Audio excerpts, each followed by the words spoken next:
අයිබෝවන් අද අයවතරේ දරුවන් වෙනුවෙන් මේ මාස දෙක පුරාවට නොමිලේ පවත්වන පාඨමාලාවේ පළවෙනි දවස. අද පාඩමේ කරන්න යන්නේ පළවෙනි පාඩම මයින්ඩ් මැප් එකක් මාර්ගයෙන් නැවත මතක් කරලා දෙන එක. ඉතින් කොහොමද මේ මයින්ඩ් මැප් එකක් ගොඩනගන්නේ කියලා බලන්නයි නේද? හරිද? ඉතින් ඔයාලට පුතේ මේ මාස දෙක ඇතුළත පළවෙනි වාරය දෙවන වාරයේ සම්පූර්ණයෙන් විෂය කාරණා ටික ආවරණය වෙන පරිදි සෑම බදාදාම හවස 6 ඉඳලා 8 වෙනකම් සම්පූර්ණයෙන් නොමිලේ ඔන්ලයින් පන්ති මාලාවක් පැවැත්වෙනවා. ඉතින් ඒ සඳහා ඔයාලගේ යාළුවන්ට ඥාතින් ඒ කට්ටිය පිළිබඳ ඒ කට්ටිය දැනුවත් කරලා එයාලත් මේකට සම්බන්ධ කරගන්න ඔයාලා මේකෙදි ඔයාලට ඔන්ලයින් පේපර් මගින් නැවත කරපු පාඩම් වලට අදාළ සතහන් කොටස් ටික නැවත මතක් කරලා දීමක් සිදු කරනවා. හරි. එහෙනම් කොහොමද බලමු අපි පළවෙනි පාඩම කතා කරන්නේ මයින්ඩ් මැප් එක ගොඩනගන්න. හරි. මුලින්ම පළවෙනි පාඩමේ නම මොකක්ද? පළවෙනි පාඩම තමයි ජෛව ලෝකයේ අසිරිය කියන පාඩම. පළවෙනි පාඩම තමයි ජෛව ලෝකයේ අසිරිය. ජෛව ලෝකයේ අසිරිය තමයි පළවෙනි පාඩම. හරිද? මේ පාඩම යටතේ අපි මුලින්ම ඉගෙන ගත්තේ පරිසරය කියන එක ගැන. මේ පාඩම යටතේ අපි මුලින්ම ඉගෙන ගත්තේ පරිසරය කියන එක ගැන. අපි එනම් බලමු මේ පරිසරය කියන්නේ මොකක්ද කියලා. පරිසරය කියන්නේ මොකක්ද කියලා බලමු. පරිසරය තමයි පරිසරය කියලා කියන්නේ අප ඇතුළුව අප අවට වටපිටාව.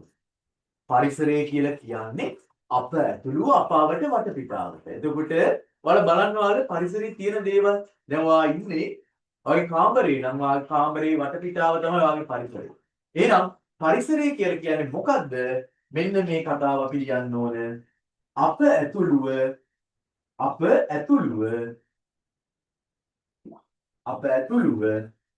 අවට වටපිටාවයි. අප ඇතුළුව අප අවට වටපිටාවයි. හරිද? මේක තමයි පරිසරය කියලා කියන්නේ. එතකොට මෙන්න අපි පළවෙනිම පොයින්ට් එක අපි මතක තියාගන්න ඕන. පළවෙනිම කාරණේ මේ පාඩමේදී ඔයාගේ විභාගයට අහන්න පුළුවන් කොටසක් තමයි මොකද? පරිසරය කියන්නේ මොකක්ද කියලා. පරිසරය කියන්නේ අප ඇතුළුව අප අවට වටපිටාව. පැහැදිලිද? හරි. එතනින් පස්සේ කොහොමද මේ මයින්ඩ් මැප් එක නිර්මාණය කරන්නේ? උදේ බලන්න මේ පරිසරයේ තියෙන දේවල්. මේ පරිසරයේ තියෙන දේවල් සමහරකට ස්කන්ධයක් තියෙනවා. මොකද්ද මේ ස්කන්ධය කියලා කියන්නේ? ස්කන්ධය කියලා කියන එක දැනට ඔයාලා මෙහෙම හිතාගන්න. හරි? දැන් ඔයාලගේ ස්කන්ධය කිලෝග්‍රෑම් වලින් ඔයාලා මනිනව නේද? කිලෝග්‍රෑම් 30යි කියයි, 35යි කියයි, 25යි කියයි. ඒ වගේ කිලෝග්‍රෑම් වලින් මනිනවනේ. යම්කිසි ඒකකයක් කියන්නේ භෞතික රාශියක්. ඉතින් මෙන්න මේක ස්කන්ධය කියලා හඳුන්වනවා. සාමාන්‍ය බර කියන හිතන්නකො බරයි ස්කන්ධය අතර වෙනසක් තියෙනවා. ඔයාලට තව ටික දවසකින් පැහැදිලි වෙයි මේ ඉදිරි පාඩම් ටික කතා කරනකොට. හරි? ඉතින් මේ සාමාන්‍ය වලින් බර කියලා. ඒතර මේ පරිසරයේ තියෙන සමහර දේවල් තියෙනවා ස්කන්ධයක් තියෙනවා. සමහර දේවල් වල ස්කන්ධයක් නැහැ. මේ ස්කන්ධයක් තියෙන ද්‍රව්‍ය හැම වෙලාවෙම අදාළ පරිසරයේ ඉඩ ලබා ගන්නවා.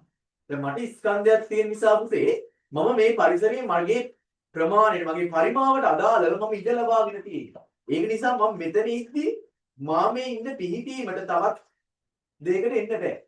හරි? ඒවා මගේ ඉස්සරහින් හෝ පිටිපස්සෙන් හරි පැත්තෙන් හරි ඉන්න ඕන. මම ඉන්න තැනටම එන්න බෑ. මගේ ඇඟ ඇතුළට යන්න බෑනේ. ඒක හේතුව මම මේ අවකාශීට අරගෙන තියෙන නිසා. මේ අවකාශීට අරගෙන තියෙන නිසා තමයි ඒකට හේතුව. හරි එතකොට පරිසරයේ තියෙන දේවල් මේ කොටස් දෙකකට බෙදන්න පුළුවන් කොහොම කියලාද වැඩියෝ ස්කන්ධයක් තියෙන ද්‍රව්‍ය ස්කන්ධයක් නැති ද්‍රව්‍ය කියලා. ඒ කියන්නේ තමයි මේක අපි සරලව කියනවා නම් පදාර්ථයයි ශක්තියයි කියලා බෙදන්න පුළුවන්. පදාර්ථයයි ශක්තියයි කියලා අපිට බෙදන්න පුළුවන්. මොකද මේ පදාර්ථය කියලා කියන්නේ අන්න මම කලින් වගේ ස්කන්ධයක් තියෙන අවකාශයේ ඉඩක් ගන්න දේවල් තමයි අපි පදාර්ථය කියලා කියන්නේ.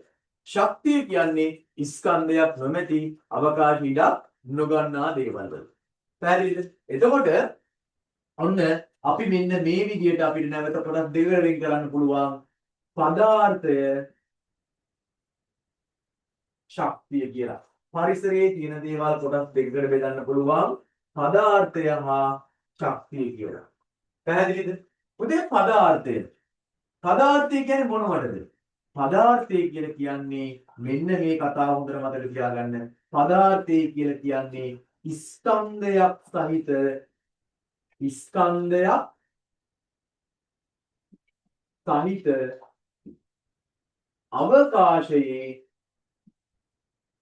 අවකාශයේ ඉඩක් ගන්නා දේවල්. ඉඩක් ගන්නා දේවල් තමයි අපි මොනවා කියලා කියන්නේද? ඉඩක් ගන්නා දෑ අපි පදාර්ථය කියන හඳුන්වනවා. එතකොට ශක්තිය කියන්නේ මොකද්ද? මේක අනිත් පැත්ත පැටියෝ. මොකද්ද ශක්තිය කියන්නේ? ස්කන්ධයක් නොමැති අවකාශයේ ඉඩක් නොගන්නා දේවල්. ඉඩක් නොගන්නා දේවල්. හරි. ඔන්න එහෙනම් අපේ මයින්ඩ් මැප් එකේ තව ටිකක් ඉදිරියට ගියා. බලන්න. පළවෙනි පාඩම ජෛව ලෝකයේ අසිරිය. ඊයට අපි මතක තියාගන්න ඕන පළවෙනි එක තමයි පරිසරය කියන එක. පරිසරය කියලා කියන්නේ අප ඇතුළු අපාවට වටපිටාව. ඒක මේ පරිසරයේ තියෙන වටපිටාවේ තියෙන ද්‍රව්‍ය අපිට කොටස් දෙකකට බෙදන්න පුළුවන්. පදාර්ථය හා ශක්තිය කියලා. පදාර්ථය කිව්වේ ස්කන්ධයක් සහිත අවකාශ ඉඩක් ගන්නා දේවල් වලට. ඊට පස්සේ ශක්තිය කියන්නේ මොකද්ද? ස්කන්ධයක් නොමැති අවකාශ ඉඩක් නොගන්නා දේවල් වලට අපි කියනවා මොනවා කියලාද පුතේ? ශක්තිය කියලා. පැහැදිලිද? හරි. දැන් මොන අපි තවදුරටත් මේ මයින්ඩ් මැප් එක යන්න හදන්නේ. තවදුරටත් මේ මයින්ඩ් මැප් එක අපි ගෙනියන්න හදන්නේ ඉදිරියට. හරි. ඔන්න බලන්න කොහොමද මේ වැඩේ කරන්න කියලා. පියවරෙන් පියවර ඔයාලට මම මේ කියලා දෙන්නේ පාඩම් කරගන්න ලේසිම ක්‍රමයක්. ක්‍රමානුකූලව හරි කාර්යක්ෂම මේ වැඩේ කරගන්න පුළුවන්. මේ වැඩේ කරනවා පාඩම් පිළිබඳ හොඳ අවබෝධයක් හා මතකයක් තියෙන්න ඕන මයින්ඩ් මැප් එකක් තනියම නිර්මාණය කිරීමේදී. තේරුණාද? හරි මම මේ පියවරෙන් පියවර පළවෙනි පාඩමේ ඉඳලා මේ මයින්ඩ් මැප් ටික කියලා දෙනවා ඔයාලට. හරි. එහෙනම් ඔන්න පදාර්ථය ගත්තොත් එහෙම පුතේ පදාර්ථයේ ස්වභාවය මත කොටස් තුනකට වෙන් කරගන්න පුළුවන්. පදාර්ථයේ ස්වභාවය මත කොටස් තුනකට වෙන් කරගන්න පුළුවන්. එකක් තමයි ඝන පදාර්ථය. ඊළඟ එක තමයි ද්‍රව පදාර්ථය. තුන්වෙනි එක තමයි වායු පදාර්ථය.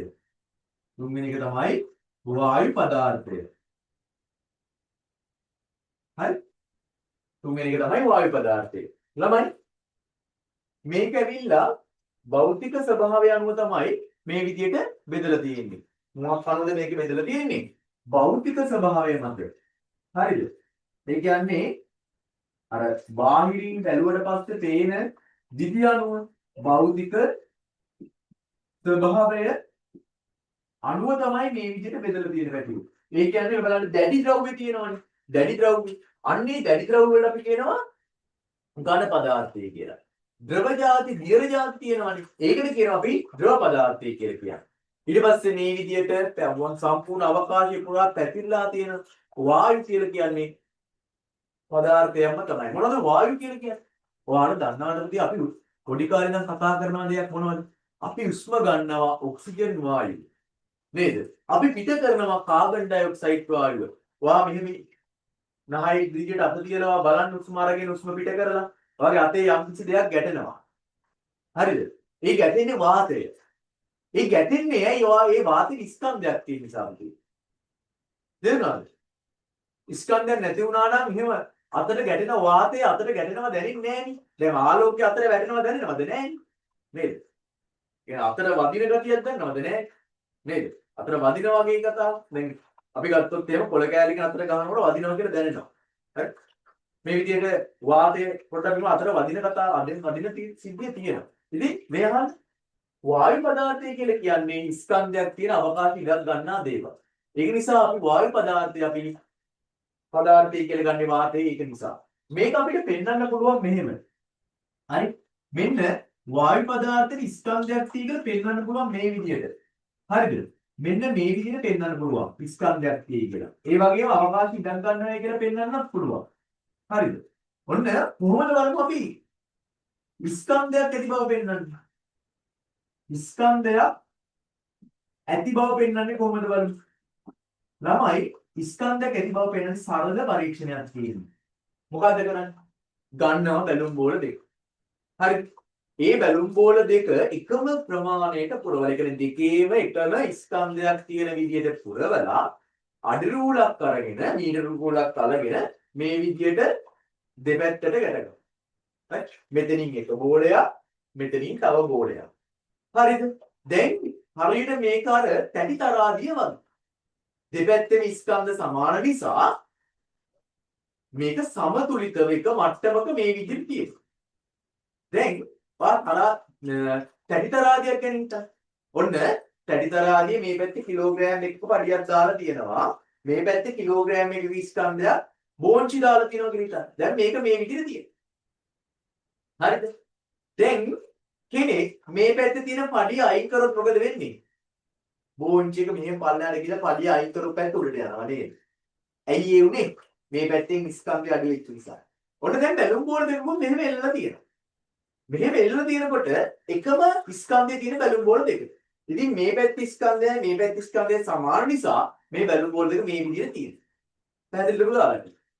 දැන් කෙනෙක්ට මම කියනවා බැලුම් බෝලේ පුපුරන්නේ නැතුව මේ පැත්තේ තියෙන හුලන් ටික යවන්න. මේ පැත්තේ බැලුම් බෝලේ තියෙන මගේ මෙන්න මේ පැත්තේ තියෙන බැලුම් බෝලේ තියෙන හුලන් ටික යවන්න කියලා. මොකද්ද වෙන්නේ මේ හුලන් ටික යනවත් එක්කම? මේ පැත්තේ තියෙන මේ පැත්තේ තියෙන හුලන් ටික යනවත් එක්කම පුතේ ඩිංග ඩිංග ඩිංග මේ පැත්ත ඉස්සිලා අනිත් පැත්ත පාත් වෙන්න ගන්නවා. අර තරාදී වෙච්ච වැඩි මේ පැත්ත ස්කන්ධය අඩු වෙලා මේ පැත්ත ඒක නිසා තමයි මේ පැත්ත පාත් වෙලා තියෙන්නේ. මේ පැත්ත ස්කන්ධය අඩු වුණේ ඇයි? මේකේ තිබිච්ච වාතය අයින් වෙච්ච නිසා. මේකේ තිබිච්ච වාතය අයින් වුණා කියලා කියන්නේ වාතයත් එක්ක ස්කන්ධයත් අයින් වෙලා තියෙනවා. වාතයේ ස්කන්ධයක් තියෙනවා කියලා පෙන්වන්න පුළුවන්. ඒක මම සරල රූප තරහණකින් දැන දානවා මෙතන. ඒකට ඔයාලට විස්තරයෙන් කියන්න පුළුවන්. හැම එකම විස්තරයෙන් ඕනේ අපිට. මේ මයින්ඩ් එකට රූප තරහණක් ඇන්දට පස්සේ රූප තරහණෙන් අපිට විස්තරේ නියම කරගන්න පුළුවන්. මෙන්න මේ විදිහට හරිද? අපි මීටර රූල සමානව එල්ලලා දෙපැත්තට එල්ලනවා සමාන බැලුම් බෝල දෙකක්. සමාන ප්‍රමාණයේ බැලුම් බෝල දෙකක් මේ විදිහට එල්ලනවා. හරිද? සමාන ප්‍රමාණය වල සමාන ප්‍රමාණය ඇද ගන්න. ඊට පස්සේ මේක A බැලුම් බෝලේ මේක B බැලුම් බෝලේ. ඊට පස්සේ මොකද කරන්නේ? ඊට පස්සේ අපි කරන්නේ B බැලුම් බෝලේ හුලං යවනවා. B බැලුම් බෝලේ හුලං යවනවා. B බැලුම් බෝලේ හුලං ගියාට පස්සේ මොනව වෙයිද? B බැලුම් බෝලේ හුලං ගියාට පස්සේ පුතේ මොකක්ද වෙන්නේ? මෙන්න මේ විදිහට B බැලුම් බෝලේ තියෙන පැත්ත එස වෙනවා. හරිද? B බැලුම් බෝලේ තියෙන පැත්ත එස වෙනවා. දැන් හුලං නැහැ. B බැලුම් බෝලේ තියෙන පැත්ත එස විලා. හරි? A බැලුම් බෝලේ තියෙන පැත්ත මේ විදිහට තියෙනවා. මේකෙන් ඔයාලට පැහැදිලි වෙනවා ස්කන්ධයක් තියෙනවා. හරි? ස්කන්ධයක් තියෙනවා කියලා පැහැදිලි වෙනවා. ඊළඟට අපි බලමු අවකාශී ඉඩක් ගන්නා බව. ඊට පස්සේ අපි බලමු අවකාශී ඉඩක් ගන්නා බව. හරි? අවකාශයේ ඉඩක් ගන්නා බව. ඒකත් හරි සරලයි. වීදුරුවක් අරගෙන ඒ වීදුරුවට මොනව කරනවද? වියලි ලේසුවක් ඇතුළට පතුලට ඔබන. ඔබන ඉවර වෙලා මේක මෙන්න මේ විදියට මරවලා තනි කෙලින්ම මේ විදියටම ඍජුවම මේක වතුර භාජනයක් තුළ වතුර පිරිච්ච භාජනයක් තුළ මේ ඇතුළට ඔබනවා සම්පූර්ණයෙන්ම වැහිලා යනවා. ඊට පස්සේ ප්‍රවේශමින් ඔකෝම එළියට අරගෙන අපි හරවන්නේ එහෙම නැතුව කෙලින් මේ දාපු විදියට මේ එළියට අරගෙන වටේ පොඩ්ඩක් තෙද මාත්‍රු කරලා හරි මේ ඇතුලේ තියෙන ලේන්සු අරගෙන බලනවා තෙමිලාද කියලා. තෙමිලා නැහැ. බුදුම වැඩේ තෙමිලා නැහැ. ඇයි ඒ නොතෙමෙන්නේ හේතුව? ඇයි ඒ නොතෙමෙන්නේ හේතුව? නොතෙමෙන්න හේතුව තමයි පැටියෝ මොකද උනේ? දැන් මම ඔයාලට සරලව කියන්නම්. මෙන්න මේ විදියට වීදුරුව අරගෙන මේ වීදුරුවේ මෙහෙම ලේන්සුව මෙතන තියෙනකොට මෙතන මේ අවකාශ වාතය තිබුණා. මේ අවකාශ වාතය තිබුණා. ඒක නිසා මොකද මේ ජලයට මේ විදියට ඇතුළට යන්න බෑ. ඇතුළට යන්න බෑ. වා සාමාන්‍ය පොඩි කාරය බෝතලයක් එහෙම වතුර පුරවන්න ගන්න ගිහිල්ලා බාස්කට් එකකට ගිහිල්ලා බෝතලේ මෙහෙම තනි කෙලින් පල්ලෙහාට මේ විදියට මේ වීදුරුව තියෙන විදියට මේ බෝතලේ මේ විදියට දැම්මා කියන නිසා මේ විදියට දැම්මොත් ඔයාලට බෝතලේ පුරවන්න වෙන්නේ නැහැ. බෝතලේ පොඩ්ඩක් ඇල කරන්න ඕන. බෝතලේ පොඩ්ඩක් ඇල කරාට පස්සේ අර බුබුලු දානවා වායු බුබුලු දානවා. මේක බුබුලු බොන්නේ බුබුලු දාන්න ගන්නවා. හරි මේක ඇල වුණාට පස්සේ ඒකට හේතුව මොකද්ද? ඒ බුබුලු දානකොට තමයි මේක ඇතුළට වතුර යන්නේ. මොකක්ද හේතුව? මේකේ තියෙන වාතය අයින් වෙනකොට ඒ වාතය ගත්ත ඉඩට ජල ගමන් කරනවා. ඒ කියන්නේ අනිවාර්යයෙන්ම මේ අණුව පෙනී යන්නේ වාතය මොකක් කරන බවද? අවකාශයේ ඉඩක් ගන්නා බව. මේ අණුව පෙනී යන්නේ වාතය අවකාශයේ ඉඩක් ගන්නා බව. ඒකත් නම් සරල රූප සරහණකින් විතරක් පෙන්වන්නම්. මෙන්න මේ විදිහට වීදුරුවක් අරගෙන හරිද? වීදුරුවක් අරගෙන ඒ වීදුරුව ඇතුලේ ලේන්සුවක් අපි හිර කරලා වීදුරුව ඇතුලේ අපි ලේන්සුවක් හිර කරලා මේක අපි ජල භාජනයක් තුල ගිල්ලලා ඒ ලේන්සුව තෙලියද කියලා බලනවා. ඒ ලේන්සුව තෙලියද කියලා බලනවා. මෙන්න මේක තමයි අපේ පරීක්ෂණය වෙන්නේ. ඉතින් පුතාලා මේක අපි රූප සරහනක් මගින් මතක දාන්න නම් ඇති ඔයාලට මේක පැහැදිලි කරලා කියන්න පුළුවන් හැකියාව තියෙනවා. තේරුණාද? හරි. එහෙනම් ඔන්න මයින්ඩ් මැප් එකේ කොටසක් දැන් ඉවරයි. දැන් තව තියෙනවා. අපි තව වැඩේ නවත්තලා නැහැ. තව මයින්ඩ් මැප් එක ඉදිරියට යන්න තියෙනවා. හරි. ළමයි දැන් මම කිව්වනේ ඔයා ඉන්න කාමරය ගැන හිතන්න. හරි ඔයා ඉන්න ගෙදර වත්ත ගැන හිතන්නකො. ගෙදර වත්ත ගැන හිතන්න. ඔය වත්තේ පදාර්ථය තියෙනවා. ශක්තිය තියෙනවා. නේද?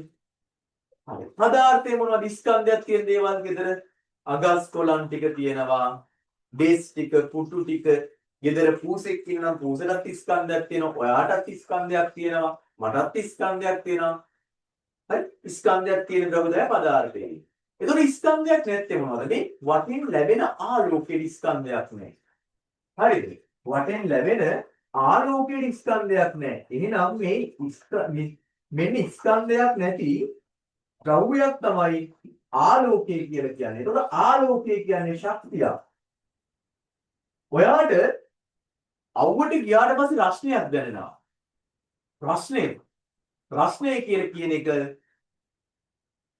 ස්කන්ධයක් නෙවෙයි. අවකාශයක් ගන්න නැහැ. එහෙනම් ඒක ඇවිල්ලා ශක්තිය කියන ආකාරයක් අපි උෂ්ණත්වයේ වැඩි අපි කියනවා තාපය කියලා. තාපය කියලා. අපිට මේ ශක්ති විශේෂ ගැන වෙනම පාඩමක් තියෙනවා. ඒක නිසා මෙතනින් මේක නවත්තලා අපි ඉදිරි ටික කතා කරගෙන යමු. හරි? හරි. ස්කන්ධයක් සහිත අවකාශ ඉඩක් ගන්නා දේවල් දත්තොතින් එහෙම ඔයා හිතන්නකෝ ඔන්න ඔයාට හම්බ වෙනවා උපන් දිනේට තෑගි 3ක්. හරිද? ඔයාට හම්බ වෙනවා එක තෑග්ගක් විදියට මොකද්ද? සෙල්ලම් කාර් එක. හරි? සෙල්ලම් කාර් එකක් හම්බ වෙනවා. ඔයාට තවත් තෑග්ගක් විදියට අඹ පැලයක් දෙනවා උපන් දිනේ දවසේ ඉඳන්න කියලා. හරි? තව කෙනෙක් තෑග්ගක් විදියට වඩ ගෙනත් දෙනවා හූස් පැටි. ඔන්න ඔයාට හම්බෙච්ච තෑගි. සෙල්ලම් කාර් එකක් හම්බුණා. හූස් පැටියෙක් හම්බුණා. අඹ ගහක් හම්බුණා. හරි. ලබන අවුරුද්දේ උපන් දිනේ ගැන හිතන්නද?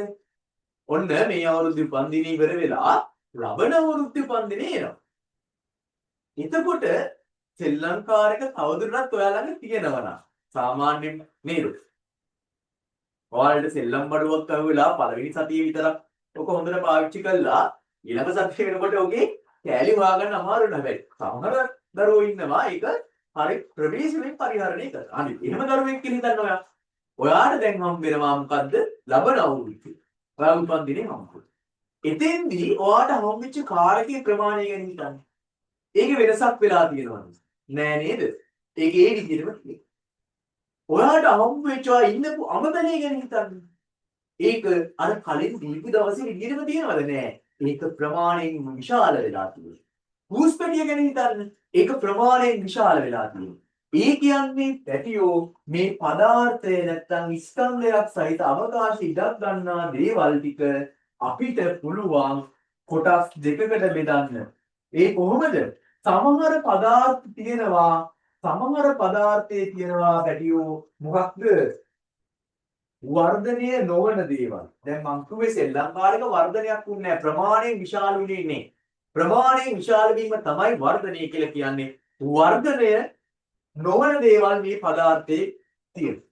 සමහර පදාර්ථයේ වර්ධනය වෙනවා ඔය ශාක, පූස වගේ එකත්. එයාලා වර්ධනය වෙනවා ප්‍රමාණයෙන් විශාල වුණා. ඒ අනුව මේ පදාර්ථය කියන එක කොටස් දෙකකට බෙදන්න පුළුවන්.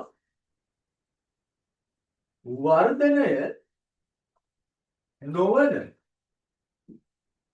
දේ කියලා බෙදන්න පුළුවන්. මේ පැත්තට බෙදන්න පුළුවන් වර්ධනය වන දේ කියලා. ළමයි මේක තව විදිහකට බෙදන්නත් පුළුවන්. ඔයා කතා කරපු පූසට පණ තියෙනවා. ඔයා කතා කරපු අඹ ගහට පණ තියෙනවා. තව චුට්ටකින් ওই ටික පැහැදිලි වෙනවා පණ තියෙන්නේ කොහොමද ගහකට කියලා. හරි? ගස් වල කොහොමද පණ තියෙන්නේ කියලා මම පැහැදිලි කරලා දෙනවා තව චුට්ටක. හරිද පුතා? ඒක නිසා හොඳට අහගන්න ගස් වල පණ තියෙනවා.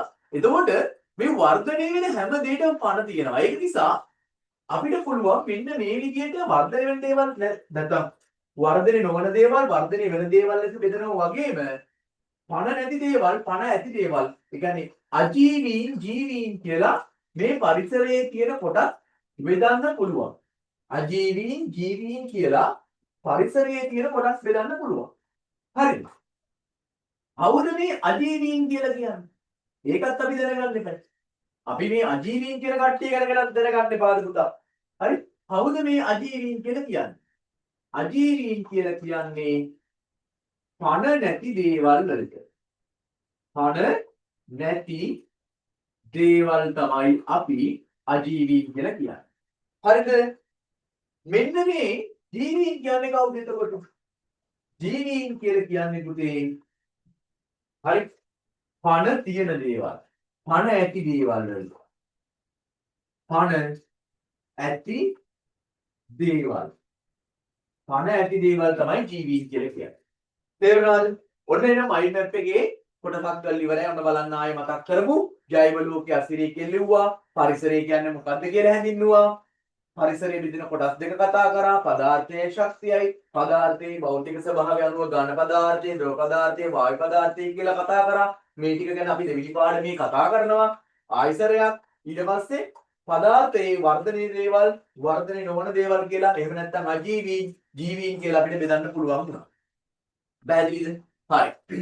ඔයාලට මම පොඩි මෙන්න මේ කතාව කියන්නම්. මේක අපිට කාර්යක්ෂම කරගන්න දැන් මේක වීඩියෝ එකත් ඔයාලට හම්බ වෙන නිසා පුතාලා හරිද මේක ලියන්න මම ඔයාලට වෙලාව දෙන්නේ නැහැ. ඔයාලට තියෙන්නේ මේක හොඳට අහගෙන ඉඳලා කියලා දෙන වෙලාවේ ඊට පස්සේ වීඩියෝ එක දැම්මට පස්සේ ඔයාලා මේ මයින්ඩ් මැප් එක ගහලා මට එවන්න ඕන. හරි? WhatsApp කරන්න ඕන ෆොටෝ එකක් දාලා WhatsApp කරන්න. දෙනතර මම අඩුපාඩු තියෙනවා පෙන්නලා දිව සිද්ධ කරනවා මහා මගේ අනිත් අය කියලා අප්ලා ඉන්නවා ඒ කට්ටිය බලලා ඔයාලට හරිද? ඔයාලා අඩුපාඩු ටික පෙන්නලා දෙන්න. හරි? ඉතින් උදේ මෙන්න මයින්ඩ් මැප් එකේ මේ කොටස අපි ඉවර කරා. හරිද? ඔන්න මම පොඩි වෙලාවක් දෙනවා මෙතනින් පොඩ්ඩක් අයින් වෙලා. හරි? මෙන්න මේ මයින්ඩ් මැප් එක මේ විදිහට ඔයාලා පිළිවෙල කරගන්න ඕනේ. මේක තව ඉවර නෑ. හරිද? දැන් මම මේ බෝඩ් එක මකන්න වෙනවා. හරි?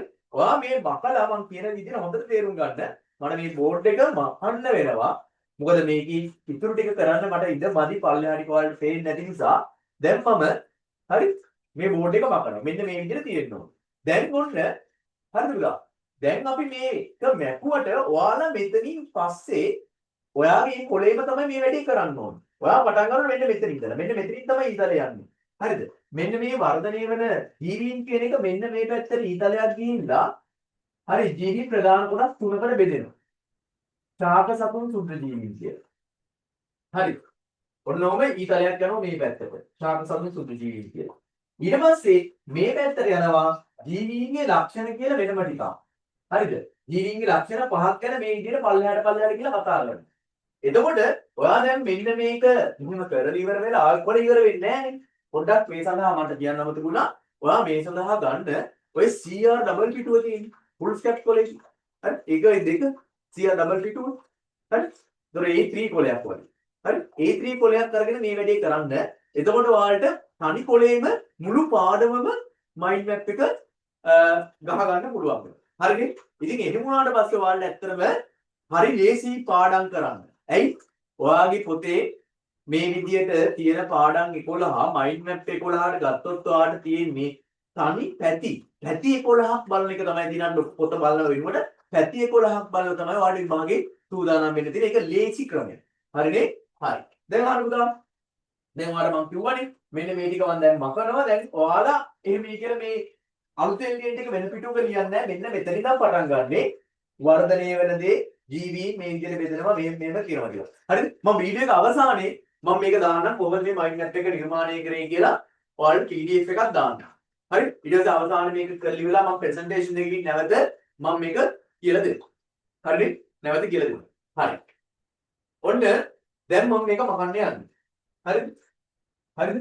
ජෛව ලෝකයක් සිටි කතා කරා, පරිසරය ගැන කතා කරා, හරි? පදාර්ථය ගැන කතා කරා, හරි? ශක්තිය ගැන කතා කරා, හරි? ඒ ටික කතා කරා. මෙන්න මෙතන ඉඳලා තමයි මයින්ඩ් මැප් එක දැන් ආයෙ ඇදෙන්නේ යන්නේ. මෙන්න මෙතන ඉඳලා. හරිද? දැන් මම මේ විදිහට ලියා ගන්නම්. අපි මෙන්න මෙතනින් තමයි මයින්ඩ් මැප් එක නැවැත්තුවේ. වර්ධනය වන දේ නැත්තම් අපි ජීවීන් කියලා දෙදුවානේ. ඊට ජීවීන් අපි මෙහෙම හරි ජීවීන් අපි මෙහෙම කරා පෙරල ඉවර වෙලා අපි වර්ධනය වෙන දේ ජීවීන් කියලා බෙදුවා. ඊට පස්සේ අපි මේක මේ විදිහට පණ ඇති දේවල් කියලා ලිව්වා. ජීවීන් කියන්නේ කවුද? පණ ඇති දේවල් කියලා ලිව්වා. පණ ඇති දේවල් කියලා ලිව්වා. හරිද පුතා? ලිව්වනේ. හරි වැඩියෝ? ලිව්වා. දැන් ඔන්න මෙතන ඉඳන් තමයි වැඩේ යන්නේ. හරි? පණ ඇති දේවල්. එහෙම නැත්නම් ජීවී. එහෙම නැත්නම් ජීවී. මෙන්න මේ ජීවී ප්‍රධාන කොටස් හරිද? මේ ජීවී ප්‍රධාන කොටස් තුනකට වෙන් කරනවා. හරි? තුනකට වෙන් කරනවා. හරි? අපිට මෙන්න මේ හරි?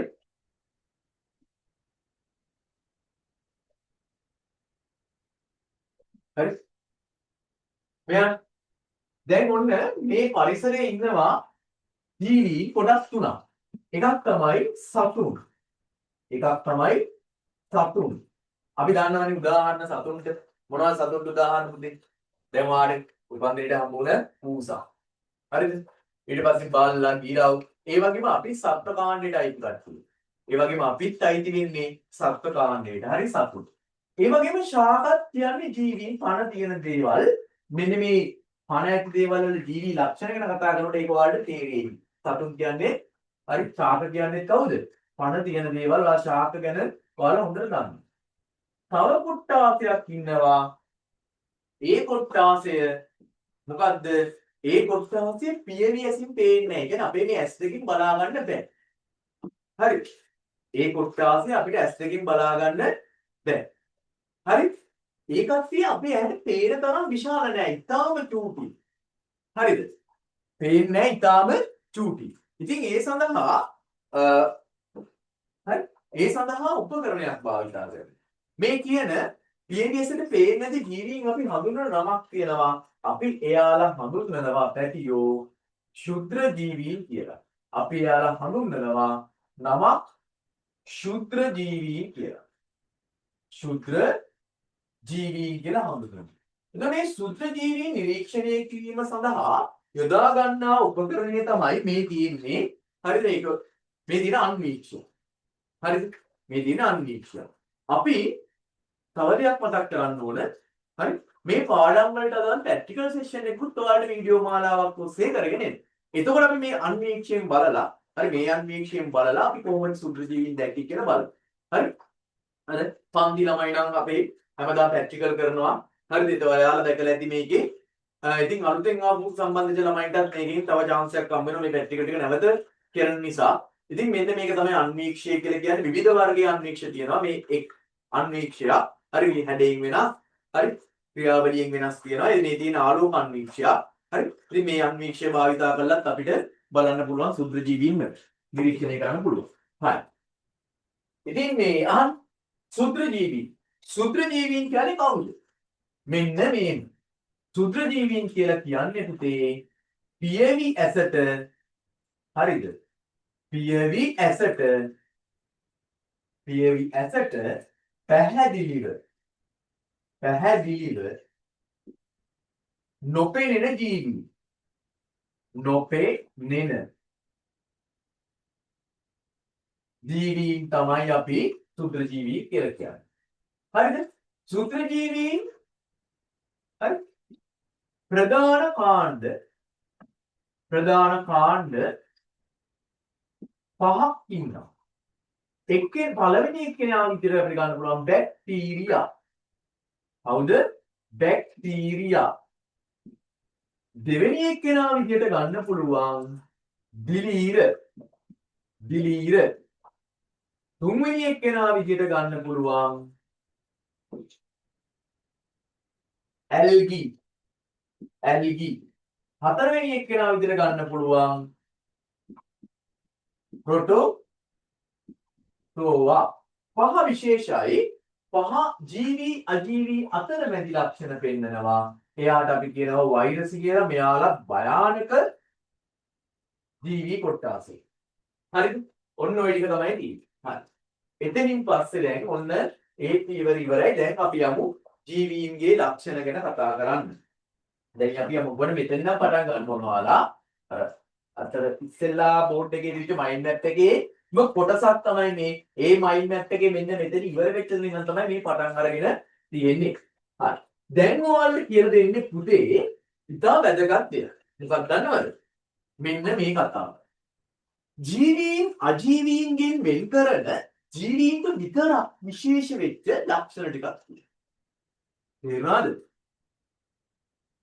ජීවීන් අජීවීන්ගෙන් වෙන් කරන මෙයා ජීවියෙක් මෙයා අජීවියෙක් කියලා කියන්න පුළුවන්. ජීවීන්ට විතරක් විශේෂ වෙච්ච අජීවීන්ට නැති ලක්ෂණ ටිකක් තියෙනවා. පැහැදිලිද? අන්න ඒ ලක්ෂණ ගැන තමයි කතා කරන්නේ. අපි ඒවට කියනවා ජීවීන්ගේ ලක්ෂණ කියලා. හරි. ඒවට අපි කියනවා ජීවීන්ගේ ලක්ෂණ කියලා. ඔන්න දැන් අපි කතා කරන්න යන්නේ ජීවීන්ගේ ලක්ෂණ ගැන. ජීවීන්ගේ ලක්ෂණ ගැන තමයි අපි කතා කරන්න යන්නේ. හරි.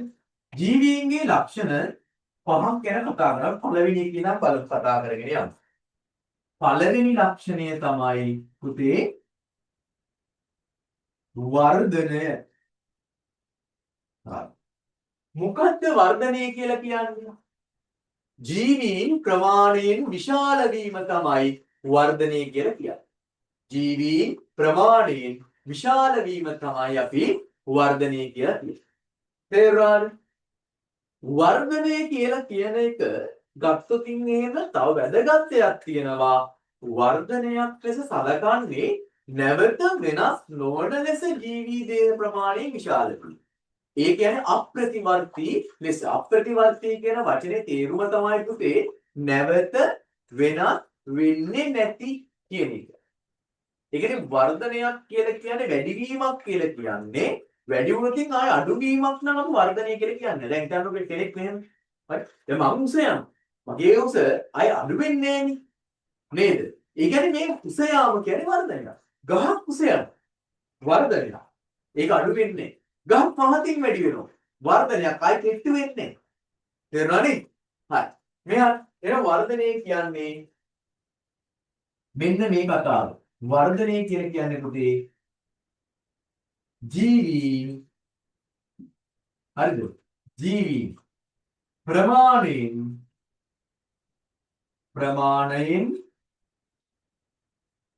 විශාල වීම. විශාල වීම. හරි. දැන් ඔයාලට ඒක සාක්ෂි මම මුලින්ම කිව්වනේ. හූසෙක් ගන්න.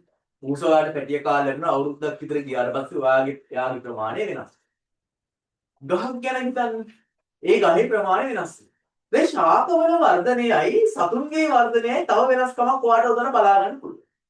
පුතේ හූසගේ වර්ධනය හරි අවුරුද්දක් විතර ගියාට පස්සේ එයා තවදුරටත් ලොකු වෙන්නේ නැහැ. එයා නිකන් අර කොටියේගේ සයිස් එකට වෙන්නේ නැහැ. එයා සාමාන්‍ය විදිහට ලොකු වුණා නම් මෙන්න මේ වගේ ප්‍රමාණයක් නම් තියෙන. ඒ ප්‍රමාණය තමයි දිගටම ඉන්නේ. වර්ධනය වෙලා ටික කාලයකදී වර්ධනය නවතිනවා. දිගටම වර්ධනය වෙන්නේ නැහැ. හැබැයි ඔයාලට හම්බෙච්ච අමතලයේ ගැන හිතන්න. එයා හැම අවුරුද්දක් පාසාම ප්‍රමාණයෙන් විශාල වීම සිද්ධ වෙනවා. ශාකයක් ගත්තොත් එහෙමයි කියන්නේ ජීවිත කාලය පුරාම වර්ධනය සිද්ධ වෙනවා. ජීවිත කාලය පුරාම එයාගේ වර්ධනය සිද්ධ වෙනවා. හැබැයි සත්තු ගත්තොත් එහෙම ජීවිත කාලයේ යම්කිසි කාලයක් තුල පමණයි වර්ධනය සිද්ධ වෙන්නේ. එතනින් පස්සේ වර්ධනය නවතිනවා. ඒ කියන්නේ සතුන්ගේ වර්ධනයේ සීමාවක් තියෙනවා. සතුන්ගේ වර්ධනයේ සීමා සහිතයි. හැබැයි ශාකවල වර්ධනයේ සීමාවක් නැහැ. මුළු ජීවිත කාලය පුරාම වර්ධනය වෙනවා. ඒක මෙතන වැදගත් කාරණයක්. ඒක මෙතන වැදගත් කාරණයක්. හරිද? ඒ කියන්නේ අපි මෙන්න මේක වැදගත්. සතුන්ගේ වර්ධනය හරිද? සතුන්ගේ වර්ධනය සීමා සහිත වෙනවා. සීමා සහිත වේ. ඒ කියන්නේ පුතේ සතුන්ගේ වර්ධනය යම්කිසි කාලයකදී නවතිනවා. ඒ කාලයට ආවට පස්සේ එතනින් පස්සේ වර්ධනයක් සිද්ධ වෙන්නේ. මම තව දුරටත් උස යන්නේ. හරිද? සාමාන්‍යයෙන් අවුරුදු 20ක් විතර වුණාට පස්සේ වර්ධන ක්‍රියා 20 22 වගේ වෙනකොට වර්ධන ක්‍රියාවලිය නවතිනවා. හැබැයි ශාකයේ කියම නෑ මුළු ජීවිත කාලය පුරාම වර්ධනය වෙනවා. ශාක ගත්තොත් එහෙම ශාක මුළු ජීවිත කාලය පුරාම වර්ධනය වේ. ඒ කියන්නේ ශාකවල වර්ධනය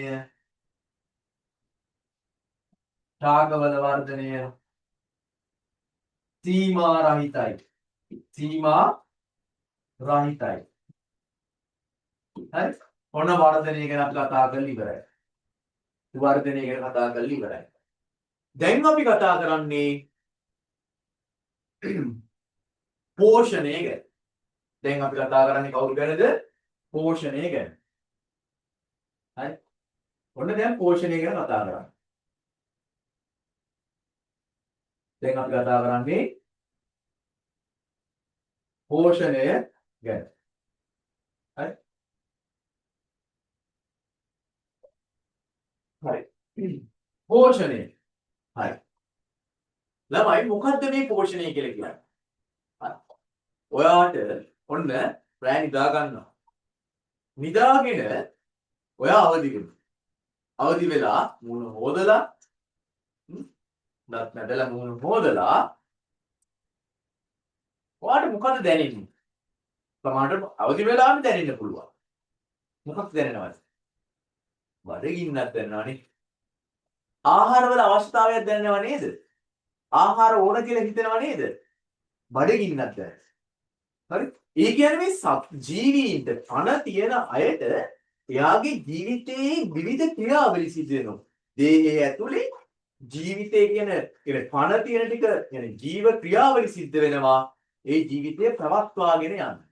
ආන්නේ ජීව ක්‍රියාවලි සඳහා හැටියෝ ශක්තිය ඕනේ සඳහා ආහාර ඕනේ. මෙන්න මේ ජීවීන් ආහාර ලබා ගන්න ක්‍රියාවලිය තමයි අපි කියන්නේ පෝෂණය කියලා කියන්නේ. එතකොට ජීවියෙක් සතු තියෙන ලක්ෂණයක් තමයි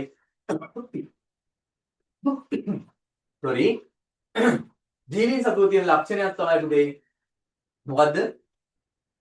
ආහාර සපුරා ගැනීමේ ක්‍රියාවලියක් සිද්ධ කරනවා. එහෙනම් පෝෂණය කියලා කියන්නේ මොකද්ද? මෙන්න මේ කතාව. ජීවීන් තම ආහාර අවශ්‍යතාව සපුරා ගැනීමේ ක්‍රියාවලියයි. ජීවීන් තම ආහාර අවශ්‍යතාව සපුරා ගැනීමේ ක්‍රියාවලිය තමයි අපි කියන්නේ මොකක් කියලාද? අපි කියන්නේ පෝෂණය කියලා. ළමයි සමහර ජීවීන් ඉන්නවා තමන්ට ඕන ආහාර ටික තමා විසින්ම හදා ගන්න. තමාට අවශ්‍ය ආහාර ටික තමා විසින්ම හදාගන්න ජීවීන් ඉන්නවා බැටියෝ. තේරුණාද? තමාගේ ආහාර තමා විසින්ම තමාගේ ඇඟ ඇතුලේ මේක නිෂ්පාදනය කරගන්න. තමාගේ ඇඟ ඇතුලේම තමන්ට අවශ්‍ය ආහාර ටික හදාගන්න එක සිද්ධ කරනවා. අන්න ඒ වගේ තමන්ගේ ඇඟ ඇතුලේම ආහාර හදන ජීවීන්ට අපි කියනවා නම ස්වයංපෝෂී.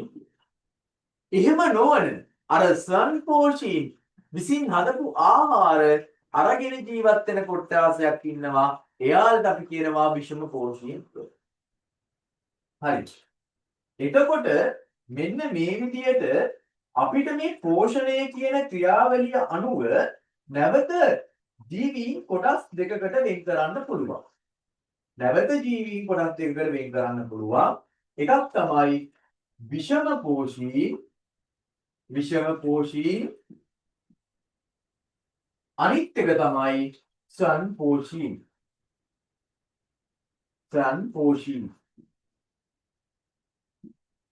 එක්කෙනෙක් විෂමපෝෂී අනිත් අය ස්වයංපෝෂී. හරි. අපි බලමු ස්වයංපෝෂී කියන්නේ කවුද? ස්වයංපෝෂී කිව්වේ කවුද? තම ආහාර තමා විසින්ම නිපදවා ගන්නා ජීවි. ස්වයංපෝෂී කිව්වේ කවුද? තම ආහාර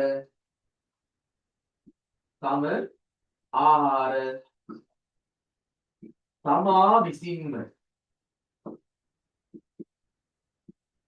නිපදවා ගන්නා ජීවීන් තමයි අපි කිව්වේ ස්වයංපෝෂී කියලා. නිදසුනක් විදිහට අපිට ගන්න පුළුවන් ශාක තමාට අවශ්‍ය ආහාර ටික තමා විසින්මයි නිෂ්පාදනය කරගන්නේ. තමාට අවශ්‍ය ආහාර ටික තමා විසින්මයි නිෂ්පාදනය කරගන්නේ. එතකොට විෂමපෝෂී කියන්නේ කවුද? විෂමපෝෂී කියන්නේ කවුද? මෙන්න මේ කතාව අහන්න. දැන් මෙන්න මෙතන තියෙනවා තනකොළ පඳුරක් තියෙනවා කියලා හිතන්න. මෙන්න මේ වගේ තනකොළ පඳුරක් මෙතන තියෙනවා. හරි. මේ තනකොළ පඳුර කියන්නේ ශාකයක්. මේ තනකොළ පඳුර කියන්නේ ශාකයක්. ශාක කියන්නේ තමා විසින්ම ආහාර නිෂ්පාදනය කරන කෙනෙක්. එය කියන්නේ එයා ස්වයංපෝෂී. ස්වයංපෝෂී තමයි මේ ශාකය කියලා කියන්නේ. ඔන්න මේ අවට ඉන්න හාවෙක් හාපැටියෙක් මොකද වෙන්නේ? මෙන්න මේ ශාක විසින් හදපු මේ ශාක කොටස ආහාරයට ගන්නවා හාවා ඒ ආහාරයට ගන්නවා. එතකොට එයා මොකද වෙන්නේ? එයා මේ ශාකය මත තමයි යැපුනේ ජීවත් වුනේ. මේ ශාකයෙන් තමයි ආහාර ටික හොයාගත්තේ. කෙලින්ම ශාකේ භාවිතා කරලා තමයි ආහාර ටික හොයාගත්තේ. ඒ කියන්නේ මෙයා කෙලින්ම ඍජුවම හරිද? ඍජුවම ශාකයේ මත තමයි ජීවත් වෙලා තියෙන්නේ. පෝෂණය වෙලා තියෙන්නේ. තේරුණාද? දැන් ඔන්න කොටියෙක් ඇවිල්ලා මේ හාවව කනවා. කොටියෙක් ඇවිල්ලා මේ හාවව කනවා. ඒතර කොටියට ආහාර ලැබුණේ හාවගෙන් කියලා තමයි බැලූ බැල්මට ගෙන්න දෙන්නේ. කොටියට ආහාර ටික ලැබුණේ හාවගෙන් බව තමයි බැලූ බැල්මට කෙනෙක් දෙන්නේ. හැබැයි ඇත්තටම මේ හාවා තුල තියෙන ආහාර ටික කවුද නිෂ්පාදනය කරේ? මෙන්න මේ ශාකය. එතකොට මේ කොටියා මේ ශාකය සමග යැපිලා තියෙන ඍජුව නෙවෙයි වක්‍රාකාරයෙන් තමයි යැපිලා තියෙන්නේ.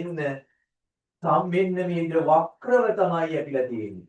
වක්‍රව තමයි ආහාර ටික ශාකය හදපු ආහාර වෙනත් කෙනෙක් මාර්ගයෙන් තමයි කොටියට ගිහිල්ලා තියෙන්නේ වක්‍රාකාරව. හැබැයි ළමයි මතක තියාගන්න ස්වයංපෝෂී මත ඍජුව යැපුණත් එයා විෂමපෝෂී. හරිද? වක්‍රාකාරයෙන් කොටිය වගේ යැපුණත් එයත් විෂමපෝෂී. එතකොට විෂමපෝෂීන්ට අර්ථ දැක්වීමක් තියෙනවා පැටියෝ. මොකද්ද? මෙන්න මේ කතාව. මෙන්න හොඳට අහගන්න. විෂමපෝෂී කියන්නේ ස්වයංපෝෂී මත සංකෝෂී මත ඍජුව හෝ වක්‍රව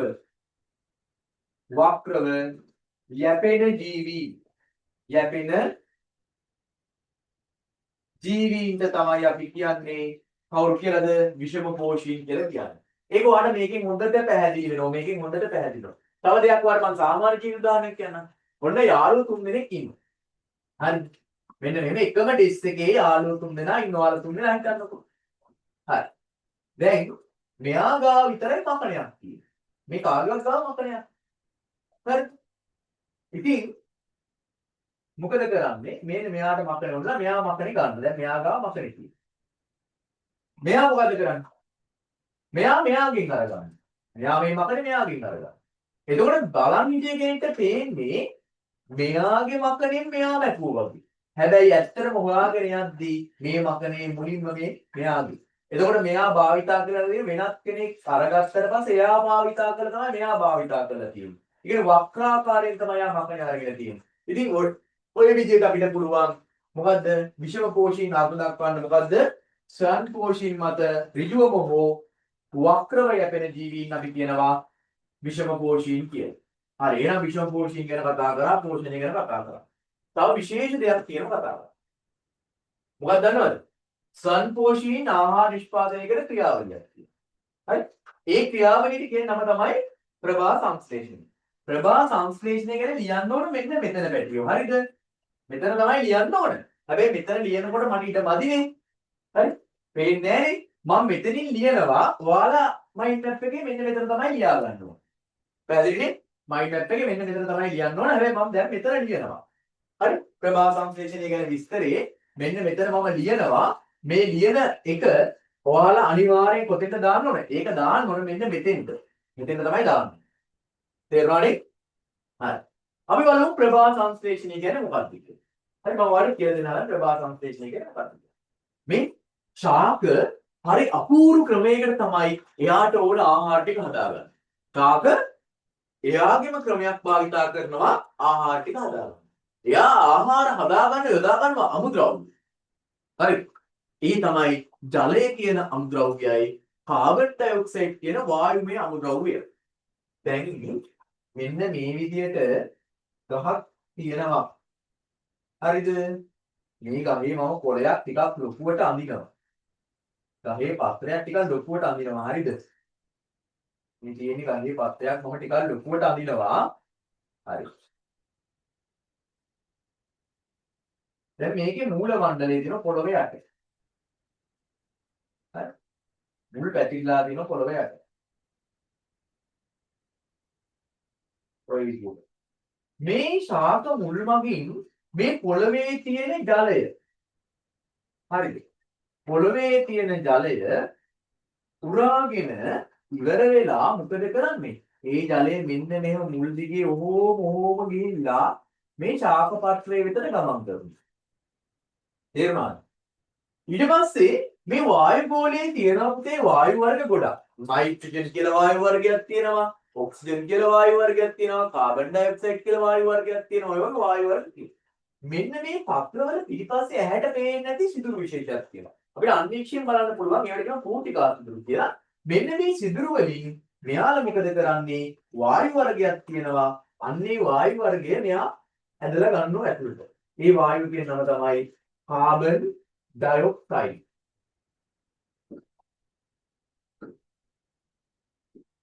කාබන් ඩයොක්සයිඩ්. මොකද කරන්නේ යා? මෙයා මෙන්න මේ විදිහට කාබන් ඩයොක්සයිඩ් පත්‍රය ඇතුළට ගන්නවා. දැන් ඕම ඇතුළට අරගෙන ඉන්නකොට මේකේ මේ කොළ පාටට හේතු වෙන වර්ණකයක් තියෙනවා. කොළ පාටට හේතු වෙන වර්ණකයක් තියෙනවා. අපි කියන ක්ලෝරොෆිල් නැත්නම් හරිත ප්‍රද කියලා. හරිද? මෙන්න මෙයාලා හරි ලස්සන වැඩක් කරනවා. එයාට පුළුවන් ආලෝක ශක්තිය උරා ගන්න. ආලෝකයේ කියන ශක්තිය හරි උරා ගන්න. මේ ශක්තිය කියන එකේ තේරුම තමයි ශක්තියකට පුළුවන් යම්කිසි කාර්යයක් කරන්න. ශක්තියට පුළුවන් කාර්යයක් කරන්න. අනේ කාර්ය කිරීමේ හැකියාව තමයි ශක්තිය කියලා කියන්නේ. එතකොට අන්නේ ආලෝක ශක්තිය කියන එක උපයෝගී කරගෙන ඒ ශක්තියෙන් මොකද කරන්නේ? කාබන් ඩයොක්සයිඩ් ජලයයි එකතු කරගෙන මෙයාලා හදන ආහාරය. හරි. මේකට අනිවාර්යයෙන්ම මෙන්න මේ හරිත ප්‍රද තියෙන්න ඕන. හරිද? හරිත ප්‍රද තියෙන්න ඕන. හරිත ප්‍රද තුලින් මොකද කරන්නේ? සූර්යාලෝකය, ආලෝකය. හරි. ආලෝකය අරගෙන ඒ ආලෝකය වෙන්නලා තමයි හරිත ප්‍රද මගින් මොකද කරන්නේ? මේ කාබන් ඩයොක්සයිඩ්යි ජලය ටිකයි අරගෙන හදනවා ආහාරය. ඒ ආහාරයේ නම තමයි ග්ලූකෝස්. ග්ලූකෝස්. හරිද? මෙන්න ආහාර හැදුවා. මෙයා ඇවිල්ලා පුතේ සරල ආහාර. මෙයා තමයි සරල ආහාරය. මේක හැදෙනකොට බැටියෝ අතුරු බලයකුත් හැදෙනවා. දැන් අපි ගත්තොත් කර්මාන්තශාලාවක් ගැන හිතන්නකෝ. ඒ කර්මාන්තශාලාව සීනි නම් අපි සීනි කර්මාන්තශාලාව නම් ඒ කර්මාන්තශාලාවේ ප්‍රධාන ඵලයේදී සීනි හැදෙන අතරේ අපද්‍රව්‍ය අතුරු බලත් හැදෙනවා. ඒවා සීනි කර්මාන්තශාලාවෙන් ඉවත් කරලා සීනි ටික විතරයි තියාගන්න. ඉතින් මේකෙත් එනවා අතුරු ඵලය. ඒ අතුරු ඵලය ඉතා වැදගත් අපිට. ඔක්සිජන් කියන එක. ඒක අපි උෂ්ම ගන්න වායුද. අන්න ඒක හැදෙනවා. හරිද? මේ ග්ලූකෝස් නැත්තම් සරල ආහාරයට අමතරව ඔක්සිජන් වායුව හැදෙනවා. ඒක මේ විදිහට ශාක පත්‍රයෙන් එළියට නිකුත් වෙනවා. හරිද? මෙන්න මේ ක්‍රියාවලිය තමයි ප්‍රභා සංශ්ලේෂණය කියලා කියන්නේ. මෙන්න මේ විදිහට තමයි ශාකයක් ආහාර ටික හදාගන්නේ. ප්‍රභා සංශ්ලේෂණ ක්‍රියාවලිය සිදු වෙනවා. හරිද? එහෙනම් මොකක්ද ප්‍රභා සංශ්ලේෂණය කියන්නේ? හරි? එහෙනම් මේක ඇඩ් වෙන්න ඕනේ මෙතෙන්ට. හරි? මේක ඇඩ් වෙන්න ඕනේ මෙතෙන්ට. ඊට පස්සේ මේකේ විස්තරය අපි ලියා ගමු. හරි? මේකේ විස්තරය අපි ලියන්න හදන්නේ. හරි? ඔන්න දැන් මම පැහැදිලිව කිව්වා ප්‍රභා සංශ්ලේෂණය කියන්නේ මොකක්ද කියලා සරලව ඔයාලට තේරෙන විදිහට. හරි? ප්‍රභා සංශ්ලේෂණය කියන්නේ මොකක්ද? එයාලා ජලයයි කාබන් ඩයොක්සයිඩ් ටික අරගෙන ශාක පත්‍රයක් ඇතුලේ ආලෝක ශක්තිය භාවිතා කරලා ඒකින් හදන මොනවද? ආහාර හදනවා. මෙන්න මේ ක්‍රියාවලිය තමයි අපි කියන්නේ ප්‍රභා සංශ්ලේෂණය කියලා. අපි බලමු මේක විස්තර තු මේ ටික මෙතෙන්ට මම එක්කුවට මේ ටික මෙතෙන්ට ඇඩ් වෙන්න ඕනේ. ඉතින් පස්සේ මෙතනින් යටට තමයි දැන් මම මේ තියෙන ටික ලියන්න ඕනේ. ප්‍රභා සංශ්ලේෂණය කියන්නේ මොකක්ද? හරි? මෙන්න පළවෙනි එක අපි ලියනවා. ශාක ආහාර නිපදවන්නේ ප්‍රභා සංශ්ලේෂණය මගිනි. ප්‍රභා සංශ්ලේෂණය මගිනි. හරි? ප්‍රභා සංශ්ලේෂණය මගිනි. අපි දැන් ප්‍රභා සංශ්ලේෂණය කියන්නේ මොකක්ද කියලා බලමු. ඔන්න අහන්න. හරිත ශාක අමුද්‍රව්‍ය ලෙස මොනවාද පුතේ අමුද්‍රව්‍ය ලෙස ගත්තේ? අමුද්‍රව්‍ය ලෙස ජලය හා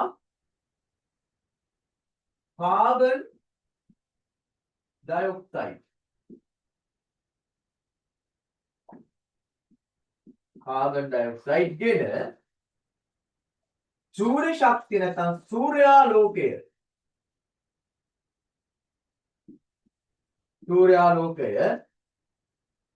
නැත්නම් ආලෝක ශක්තිය කියන සූර්යාගේ ආලෝක ශක්තිය මගින් සරල ආහාර වන ග්ලූකෝස්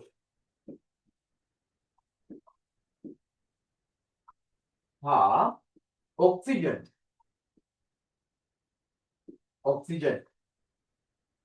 නිපදවීමේ ක්‍රියාවලිය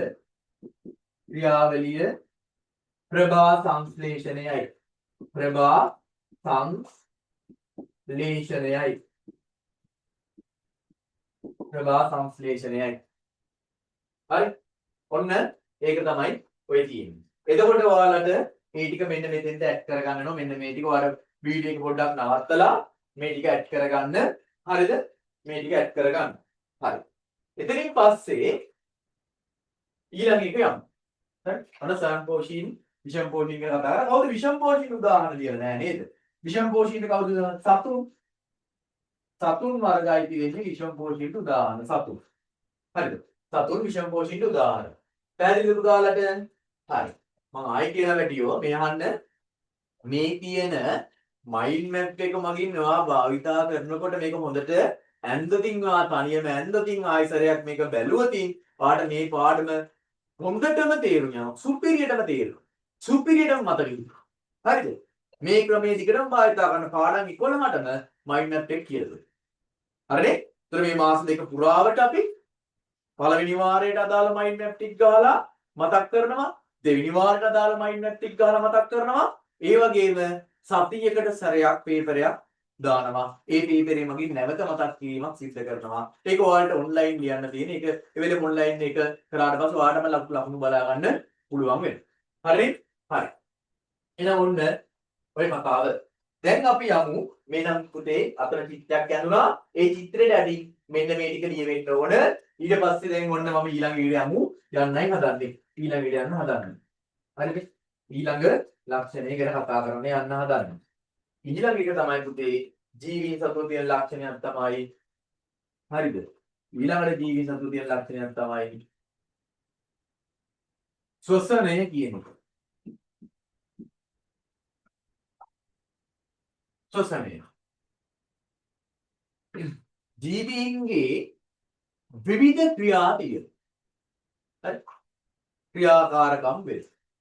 ඉතින් මේ ක්‍රියාකාරකම් වලට පුතේ ශක්තිය ඕන.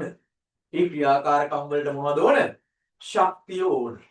එතකොට මේ ශක්තිය කොහොමද නිෂ්පාදනය කරන්නේ? අන්න ජීවීන් ශක්තිය නිපදවන්නේ ශ්වසනය මගින්. ජීවීන් ශක්තිය නිපදවන්නේ ශ්වසනය මගින්. හොඳට මතක තියාගන්න. ජීවීන් ශක්තිය නිපදවන්නේ ශ්වසනය මගින්. ශ්වසනය මගින්. හරි. දැන් බලමු කොහොමද මේ ශ්වසනය මගින් ශක්තිය නිෂ්පාදනය කරන්නේ කියලා. දැන් අපි ආහාර ගන්නවනේ. මේ ආහාර හරිද? ආහාර ජීර්ණ පද්ධතිය හරහා ගෙනිල්ලා සරල ආහාර බවට පත් වෙනවා. හරිද? සරල ආහාර බවට පත් වෙනවා. මේ සරල ආහාර වලින් එක ආහාර විශේෂයක් තමයි ග්ලූකෝස් කියලා කියන්නේ. හරිද? මේ කියන ග්ලූකෝස් අපේ ඇඟ ඇතුලේ තියෙනවා ඉතාම කුඩා ව්‍යුහල සෛල කියලා. හරිද? අපි 7 වසරේදී මේ පාඩම ඉගෙන ගන්නවා සෛල කියන පාඩම.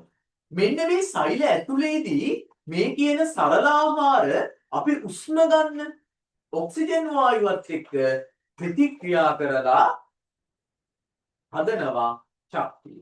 දැන් වා ශ්වසනය කිව්වට පස්සේ ඔළුවට යන්නේ උෂ්ම ගන්න එක උෂ්ම පිට කරන එක ආශ්වාසය ප්‍රාශ්වාසය. හැබැයි මතක තියාගන්න ශ්වසනය කියන්නේ ආශ්වාසය ප්‍රාශ්වාසය නෙවෙයි ආශ්වාස ක්‍රියාවලියෙන් ගන්න ඔක්සිජන් වායුව අර ශරීරයේ ඇතුලේ තියෙන සරල ආහාරات එක්ක ක්‍රියාත්මක වෙලා ශක්තිය නිපදවන එක තමයි ශ්වසනය කියන්නේ. හරිද? ශ්වසනය. දැන් ශ්වසනය ගැන කතා කරද්දී හරි අපි කියන්නේ මෙන්න මෙහෙමයි වෙන්නේ. මෙන්න ශ්වසනයේදී වෙන දේ. හරිද? ඔයාලට මම මේක පැහැදිලි කරද්දී සංකේත ටිකක් භාවිතා කරනවා. හරිද? ඔයාලා ගැටලුවක් කරගන්න එපා මේ සංකේත ගැන. හරි? මම ඒක කියනවානේ. මට ලියන්න වෙලාව ගන්න ගත වෙන එක වළක්වන්න තමයි මම සංකේත ටික භාවිතා කරන්නේ. හරිද? මොකද ඒක නැත්තම් මෙතෙන්ද ඇඩ් කරගන්න අමාරු වෙන එක. හරිද? හරි. ඔන්න දැන් මම ශ්වසනය පැහැදිලි කරලා දෙන්න. පුතේ අපේ ඇඟ ඇතුලේ තියෙන සෛල කියලා ව්‍යුහය.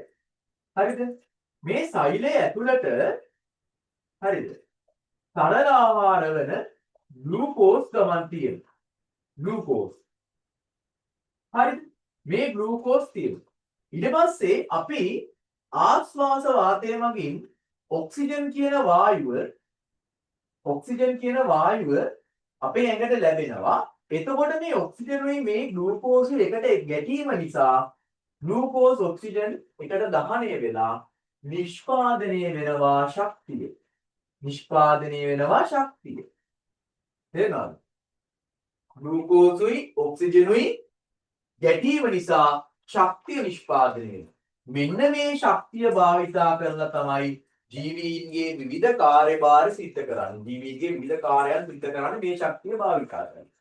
මෙතෙන්දී ශක්තිය නිපද වෙනකොට තව දේවල් දෙකක් නිපද වෙනවා. එකක් තමයි කාබන් ඩයොක්සයිඩ් කියන වායුව. මතකනේ අපි ප්‍රභා සංශ්ලේෂණයේදී කතා කරා. කාබන් ඩයොක්සයිඩ් කියන වායුව. ඊට අමතරව ජල වාෂ්පත් පිට වෙනවා. ජලයත් පිට වෙනවා.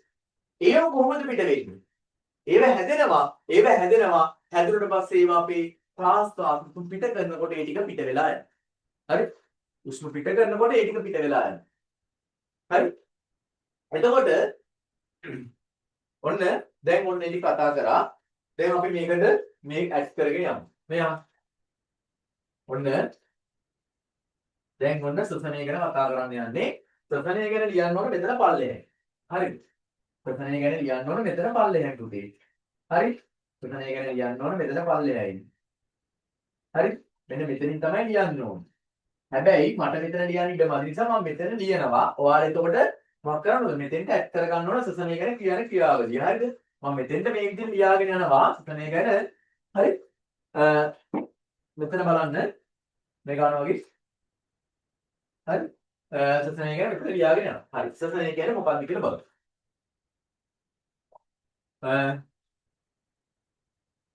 හරි? හරි? ශ්වසනය ගැන ලියාගෙන යනවා. හරි. ශ්වසනය කියන්නේ මේකයි. හරි?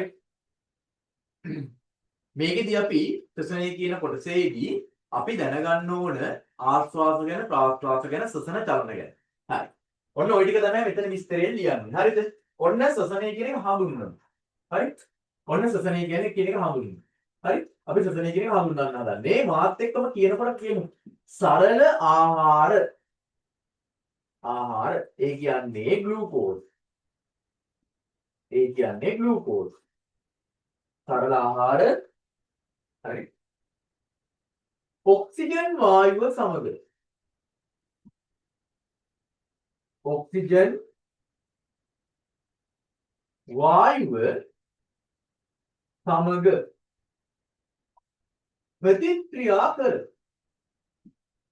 ප්‍රතික්‍රියා කර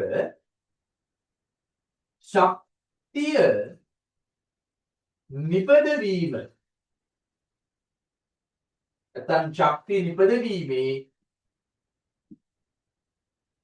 ක්‍රියාවලිය ශ්වසනයයි.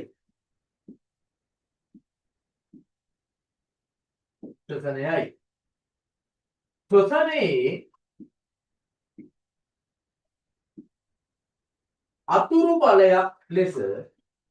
අතුරු ඵලයක් ලෙස ප්‍රධානික ශක්තිය ඊට අමතරව අමතර ඵලයක් ලෙස ජලය හා කාබන් ඩයොක්සයිඩ්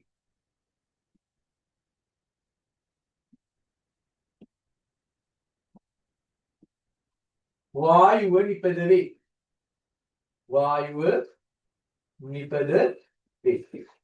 හොඳට අහගන්න. ඔන්න ඔබ තමයි කතා කරන්නේ. සරල ආහාර ග්ලූකෝස් නැත්නම් ඔක්සිජන් වායුව සමග ප්‍රතික්‍රියා කරලා ශක්තිය නිපදවීමේ ක්‍රියාවලිය තමයි ශ්වසනය කියලා කියන්නේ. ශ්වසනයේ අතුරු ඵලයක් ලෙස ජලය හා කාබන් ඩයොක්සයිඩ් වායුව නිපද වෙනවා. හරිද? දැන් පුතේ මේ ටික මෙන්න මෙතෙන්ට ඇඩ් වෙන්න ඕන. මොකද දැන් මෙතනත් මට තව ටික කියන්නේ ශ්වසනය ගැන කාරණා ටිකක් කියලා ඒක ඉඩමදි. ආයි මම මේක මකනවා. හරි? මේක මකලා ආයි මෙතෙන්ට ඔයාලා ලියන්න ඕන මෙතනින් පස්සේ මේක මෙතන ලියන්න ඕන. දැන් මේක මකනවනේ. මකලා මම ආයි ටික ලියනවනේ. ඒ ටික ආපහු මෙතන පල්ලෙහාට ඔබ ලියාගෙන යන්න. හරි? ශ්වසනය පිළිලි ඒකේ තියෙන්න ඕන. දැන් මට වෙලි ඉඩමදි නිසා තමයි පැහැදිලිව මම මේ විදිහට මෙතන කතා කරගෙන යන්නේ.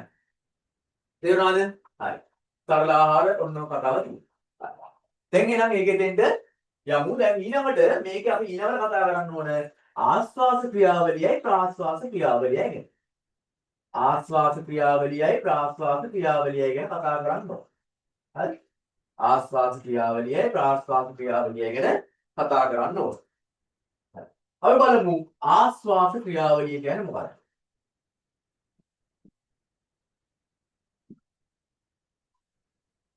ආස්වාස ක්‍රියාවලිය කියන්නේ මොකක්ද කියලා බලමු. ආශ්වාස ක්‍රියාවලිය කියලා කියන්නේ හුස්ම ගන්නවා. හරිද? හුස්ම ලබා ගන්න. ආශ්වාස ක්‍රියාවලියෙන් තමයි ඔක්සිජන් වායුව ඇඟ ඇතුළට ගන්න. හරිද?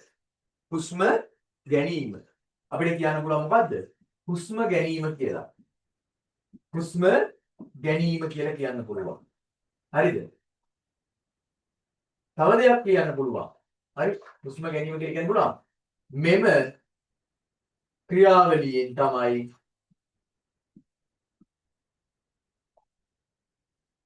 හරි මෙම ක්‍රියාවලියෙන් තමයි ඔක්සිජන් වායුව ලබා ගන්න. ඔක්සිජන් වායුව ලබා ගන්න. ඔක්සිජන් වායුව ලබා ගන්න ඔය කරමු. තව දිනමක් අනිත් එක තමයි ප්‍රාශ්වාස ක්‍රියාවලිය. ප්‍රාශ්වාස ක්‍රියාවලිය. ප්‍රාශ්වාස ක්‍රියාවලිය. ප්‍රාශ්වාස ක්‍රියාවලිය කියන්නේ හුස්ම පිට කිරීම. හුස්ම පිට කිරීම තමයි ප්‍රාශ්වාස ක්‍රියාවලිය කරන්නේ. මෙම ක්‍රියාවලිය මගින් තමයි කාබන් ඩයොක්සයිඩ් ටිකයි ජල වාෂ්ප ටිකයි දේහෙන් පිට කරන්නේ. මෙම ක්‍රියාවලිය මගින් ජල වාෂ්ප අර සතනේ හැදෙන ජල වාෂ්ප ටික තියෙන්නේ. ජල වාෂ්ප හා කාබන් ඩයොක්සයිඩ්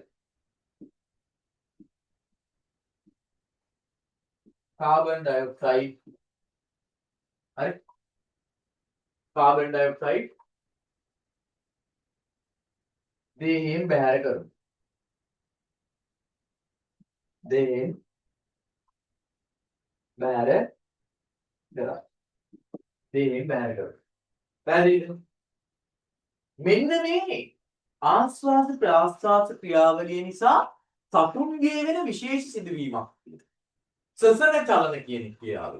ඒ කියන්නේ හොඳට බලන්න නිදාගෙන ඉන්නව නම් වාගේ තාත්තා හරි වරුවේ නිදාගෙන ඉන්නව නම් හොඳට එයාගේ පපුව ප්‍රදේශයයි බඩ ප්‍රදේශයයි බලන්න. මොකද වෙන්නේ? පපුව ප්‍රදේශයයි බඩ ප්‍රදේශයයි උස් පහත් වීම සිද්ධ වෙනවනේ. උඩ යනවා. උඩ බඩ වැඩි කෙනෙක් ඉන්නවා නම් බඩ මුදලාලි කෙනෙක් වගේ වාඩිනවා නම් එතනින් නිකන් අර උඩ නිකන් අර සෙල්ලම් කරන්න දෙනවා නේ. මිනිමු ප්‍රමාණය වැඩි වෙන උඩ යන ප්‍රමාණය අඩු වෙන. නේ? එතකොට මෙහා මෙන්න මේකට කියනවා සසන චලනය කියලා. ආශ්වාස ප්‍රාශ්වාස ක්‍රියාවලිය නිසා උදර ප්‍රදේශය හා උරස් ප්‍රදේශයේ චලන ඇතිවීම සසන චලනයක් කියලා කියනවා. හැබැයි මේ සසන චලන දකින්න ලැබෙන්නේ සතුන්ගේ විතරයි. ශාකවල සසන චලන දකින්න ලැබෙන්නේ නැහැ. සතුන්ගේ විතරයි සසන චලන ලැබෙන්නේ. හරි. එහෙනම් මම මේක වකනවා. දැන් ඔයාලට තේරුණා මෙතන සසන යන කුමක්ද කියලා ලිව්වා විස්තරයක් ලිව්වා. ඊට යටින් ආයි මේ ටික ලියවෙන්න ඕන. ආයි ඊට යටින් දැන් මම මේකේ දැන් ආයි ලියන ටික ලියන්න ඕන.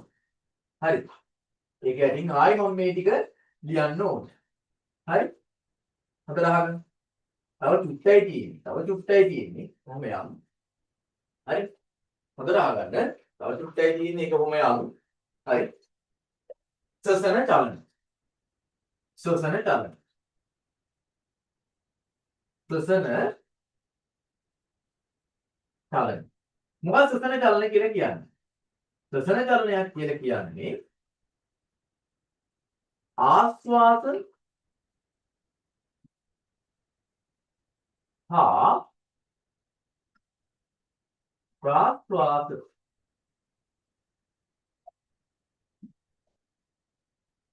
ක්‍රියාවලිය නිසා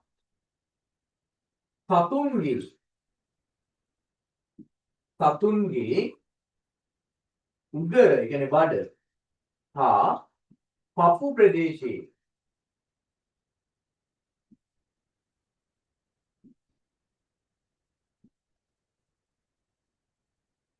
ඇතිවන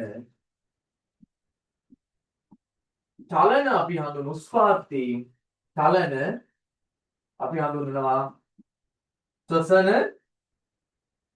චලන ලෙස. සසන චලන වේ කියලා හඳුන්වනවා. හරි.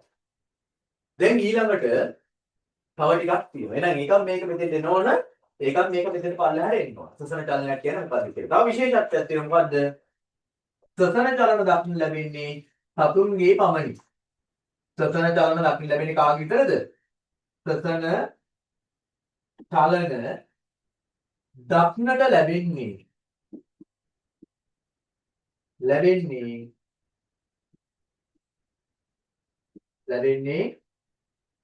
සතුන්ගේ පමණි.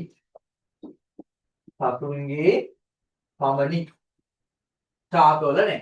දැන් ඔන්න පුතාලා මේ සසනේ තමයි වැඩිපුරම ලියන්න තිබිච්ච එක. තේරෙනවද? සසනේ තමයි වැඩිපුරම කාරණා ටිකේ තව එකක් තියෙනවා. සසනේදී කාබන් ඩයොක්සයිඩ් පිට වෙනවා කියලා බලන්න තියෙන තා පරීක්ෂණයක් ඒකත් මෙතෙන්ට ඇඩ් වෙන්න වෙනවා. හරිද? එතන අපි පොඩ්ඩක් ඒක arrange කරගන්න manage කරගන්න ඔයාලා. දැන් ඔන්න මේ ටිකත් ආයේ මෙතන ඇඩ් ලිව්වා. හරි? මේ ටිකත් මෙතන ඇඩ් ලියන්න. දැන් ඔයාලා YouTube වීඩියෝ එක ස්ටොප් කරලා මේක බලලා මේක ලියන්න. හරිද? හරි. ඊට පස්සේ බලමු ඊළඟට මොකද වෙන්නේ කියලා. එතනින් පස්සේ තව ටිකක් මෙතෙන්ට ලියවෙන්න තියෙනවා. එතනින් පස්සේ තව ටිකක් මෙතෙන්ට ලියවෙන්න තියෙනවා. ඒ තමයි සසනේදී කාබන් ඩයොක්සයිඩ් පිට වෙන බව. නැත්නම් ප්‍රාශ්වාස වාතයේ කාබන් ඩයොක්සයිඩ් ඇති බව. හරිද?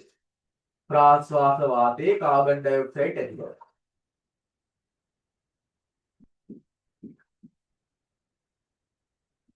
ප්‍රාශ්වාස වාතයේ කාබන් ඩයොක්සයිඩ් ඇති බව.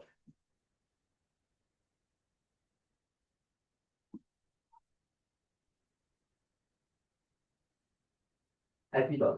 ළමයි මේ සඳහා භාවිතා කරන්නේ හුණු දියර. හුණු දියර අවර්ණන. හරි? අපි මේක පරීක්ෂණය කරා. හරිද? නැවත ඔයාලට වීඩියෝ මාර්ගයෙන් මේ පරීක්ෂණ ටික නැවත හම්බ වෙනවා. පළවෙනි පාඩේ ප්‍රැක්ටිකල් ටික, පළවෙනි පාඩේ ප්‍රැක්ටිකල් ටික, දෙවෙනි පාඩේ ප්‍රැක්ටිකල් ටික ඉතින් දෙනවා. පන්ති ඇතුලේ මේ පරීක්ෂණ කරා අපි. හරිද? පන්ති ඇතුලේ මේ පරීක්ෂණ කරා. ප්‍රාශ්වාස වාතයේ කාබන් ඩයොක්සයිඩ් බව පෙන්නනවා. මොකද කරේ? අපි හුණු දියර සාම්පලයක් හදාගත්තා. නේද? හුණු දියර සාම්පලයක් හදාගෙන අපි කරපු දේ මොකද්ද? අපි කරේ මේ විදිහට හුණු දියර සාම්පලයක් හදාගෙන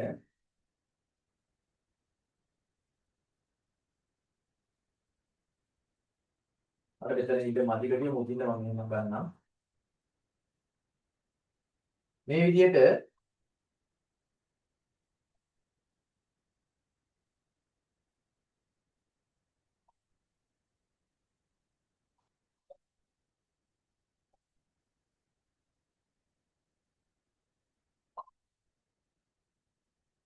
ළමයින්ට කිව්ව මොකක් කරන්න කියලාද? බීම් වටයක් අරගෙන හරිද?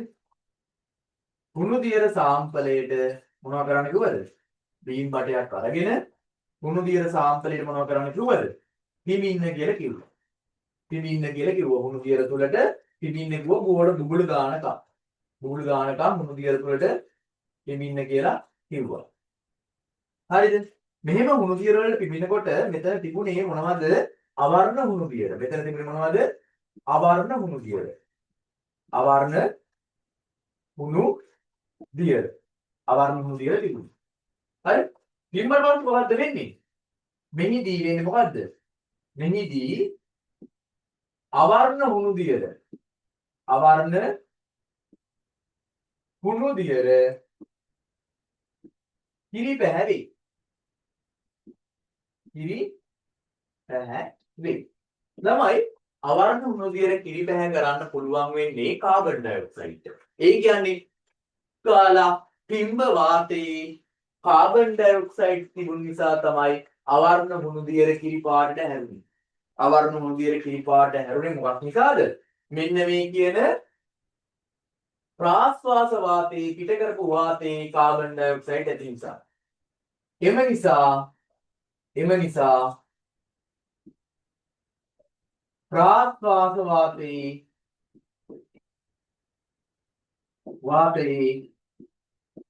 කාබන් ඩයොක්සයිඩ්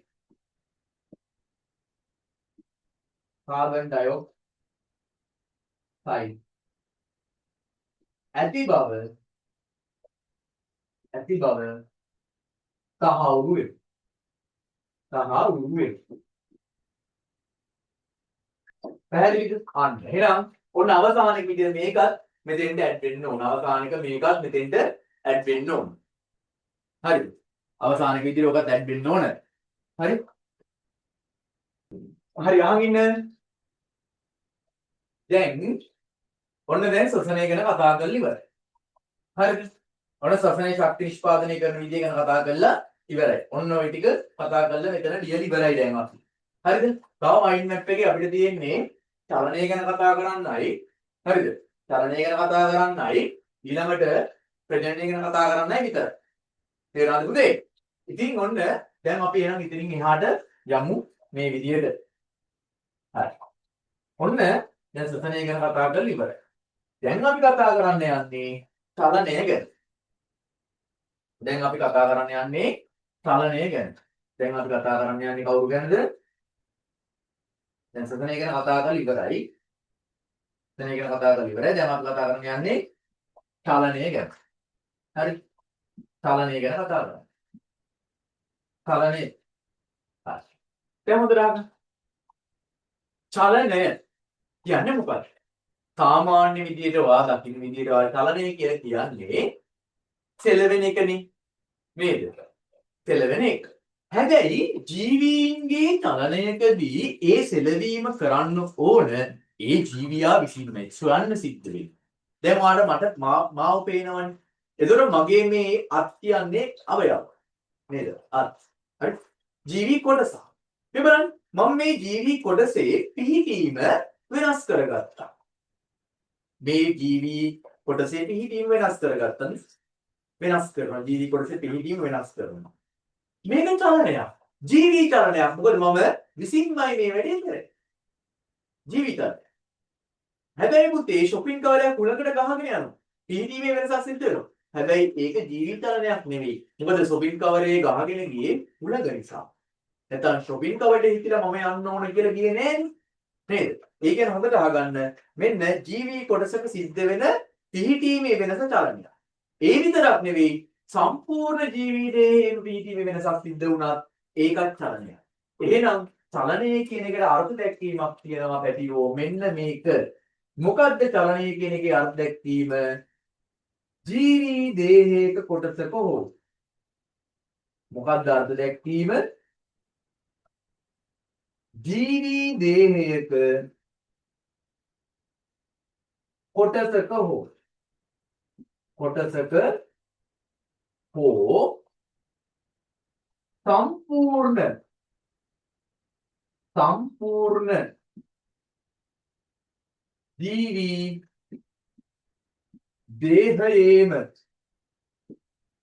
සම්පූර්ණ ජීවි දේහයේම හෝ පිහිටීමේ වෙනසක් සිදු කර ගැනීම. පිහිටීමේ වෙනසක්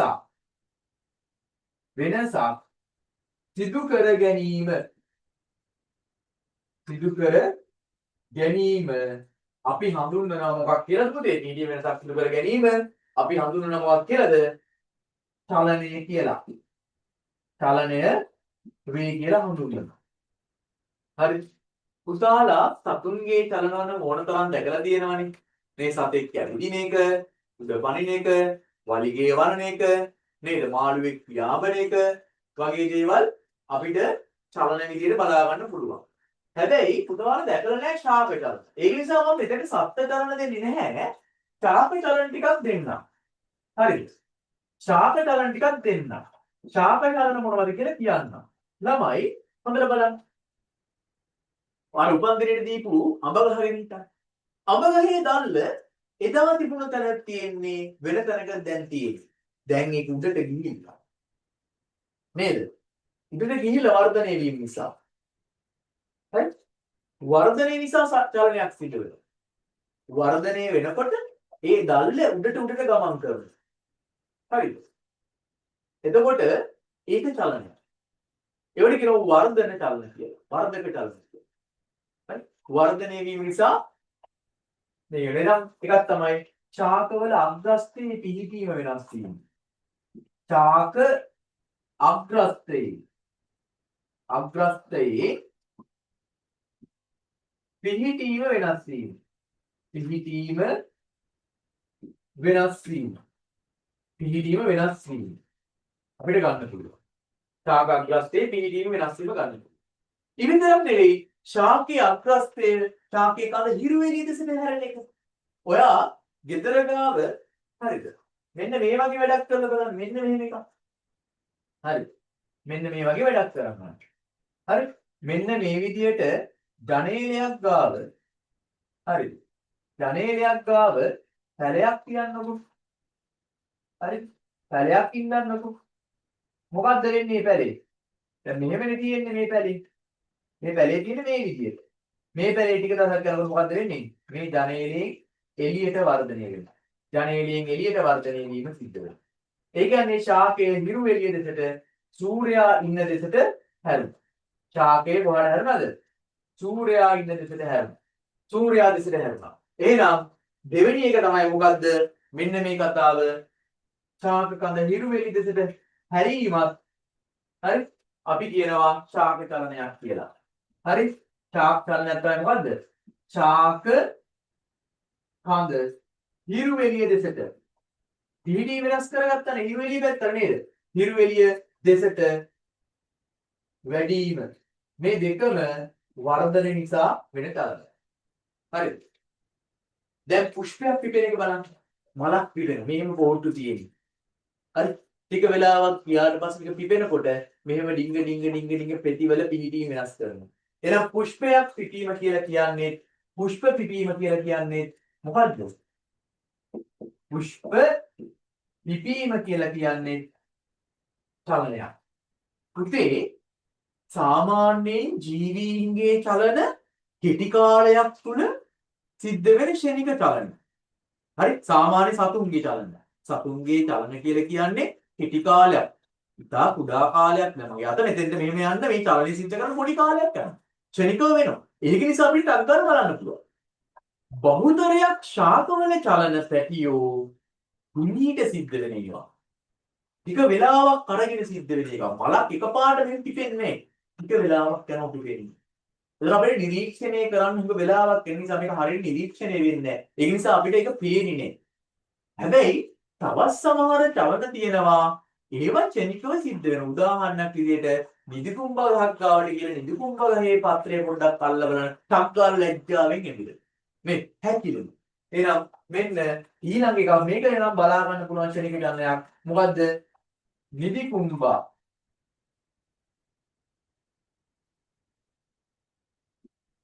ශාකය ස්පර්ශ කළ විට මොකක් කරනවද? ස්පර්ශ කළ විට නිදිකුම්බා ශාකය ස්පර්ශ කළ විට මොනව වෙනවද? පත්‍ර හැකිලිම. පත්‍ර හැකිලිම. හැකිලිම මෙතෙන්ට ගන්න පුළුවන්. පත්‍ර හැකිලිම ගන්න පුළුවන්. පැහැදිලිද? පත්‍ර හැකිලිම ගන්න පුළුවන්. හරි? ඊට පස්සේ මෙහෙම හිතන්න.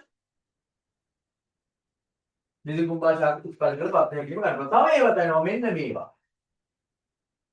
රාත්‍රී කාලයේ පත්‍ර හැකිලෙන ශාක තියෙනවා. රාත්‍රී කාලයේ හරි නිදිකුම්බා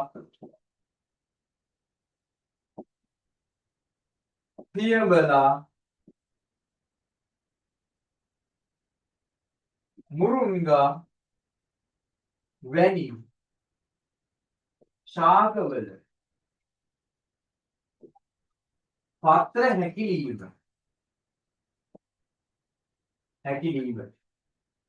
මෙන්න නිද්‍රා චලන කියලා. මොකද්ද? නිද්‍රා චලන කියලා කියනවා. හරි නිද්‍රා චලන කියලා ඒවත් අපි කියන මොකක් කියලාද? ශාකේ චලන. වැදගත්ම දෙයක් නැහැ. සූර්යකාන්ත මල මේකට ඇඩ් කරගන්න පුතාලා. සූර්යකාන්ත මල සූර්යා දිසට හැරීමත් ශාක චලනයක්. එහෙනම් චලනයේ ඉවරයි. හරිද? චලනයේ ඉවරයි. හරිද? අපි මේ පාඩම ඉවර කරනවාද? හරි? තා පොඩ්ඩයි තියෙන්නේ. හරි? තා පොඩ්ඩයි තියෙන්නේ. චලනයේ ඉවරයි. නිද්‍රා චලන. හරි? හරි. ඊට පස්සේ හරි? දැන් අපිට තියෙන්නේ මේක ලියා ගන්න. හරි? ඔය ටික ලියා ගන්න. මේ ටික ලියලා ඉවර වෙලා තව ටිකක් තියෙනවා. හෝ ඉවර නෑ තව තියෙනවා. සංචරණය ගැන කතා කරන්නේ නැහැ. චලනයේ අණු එකක් තමයි සංචරණය කියන්නේ. හරි? දැන් මම මේ ටික මකනවා මෙතෙන්ට ලියා ගන්න. දැන් චලනයේ සංචරණය ගැන කතා කරමු. සංචරණයේ සතුන් විතරයි සිද්ධ කරන්නේ. සංචරණය කියන්නේ සතුන් විතරක් සිද්ධ කරන එක. මොකක්ද සංචරණය කියලා කියන්නේ? සතුන් තැනින් තැනට යාම. සතුන් තැනින් තැනට යාම තමයි සංචරණය කියලා කියන්නේ. එහෙනම් සංචරණය කියලා කියන්නේ චලන ඉතුරු ටික මේ චලනයට ඉතුරු ටික සංචරණය. සංචරණය යන්නේ සතුන් තැනින් තැනට යාමයි. තැනින් තැනට යාම අපි කියනවා මොනවා කියලාද? සංචරණය කියලා. සංචරණය කියන්නේ ඒක. ශාක සංචරණය කරන්නේ නැහැ. ශාක සංචරණය නොකරයි. ශාක සංචරණය නොකරයි.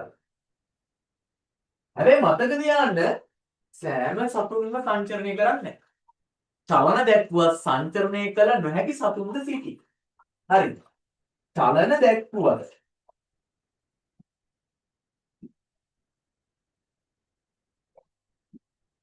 සංචරණය කළ නොහැකි. කළ නොහැකි සතුන්ද සිටි. සතුන්ද සිටි. කවුද? පුතේ ඔය කොරල් පර සත්තු జాතියක්. නිඩාරියා කියන සත්ත්ව කාණ්ඩයට අයිති කෙනෙක්. හරිද? කොරල් පර. ඊට පස්සේ කොරල් බුබුගාවක් කියලා කියනවා. ඊට පස්සේ මුහුදු මල වගේ කට්ටිය එයාලට සංචරණය කරන්න ඉන්න තැනම ඉන්නවා. එහෙ මෙහි ග්‍රාහිකා ටික හොලෝ ඉන්නවා. හරිද? නිදසුන් විදියට ගන්න පුළුවන්. කවුද? නිදසුන් විදියට ගන්න පුළුවන්.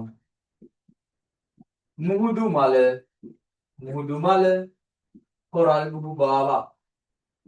කොරල් බුබුබාවා කියන කට්ටිය.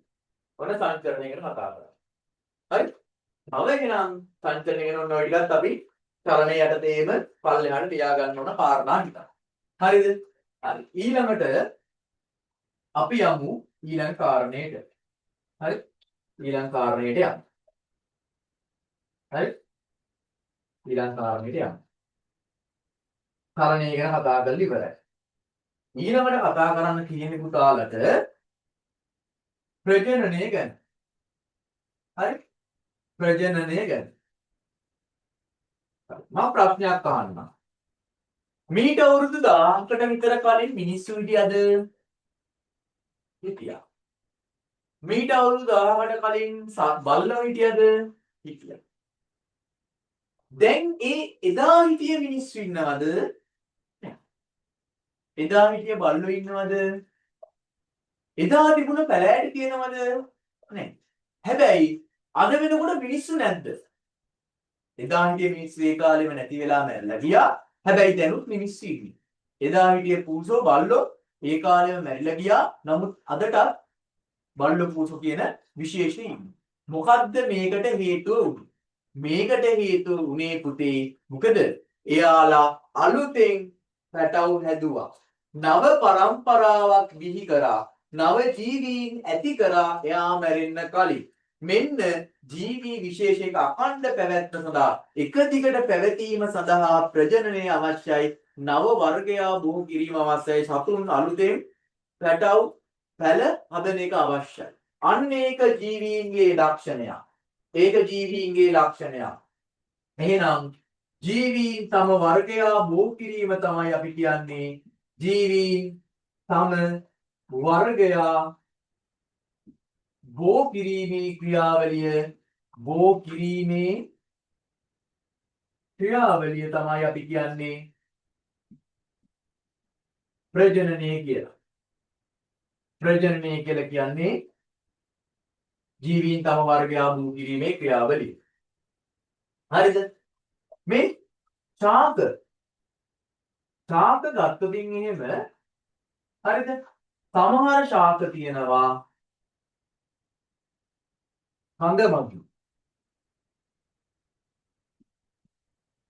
හඳන් මගින් නව ශාක ඇති කරන.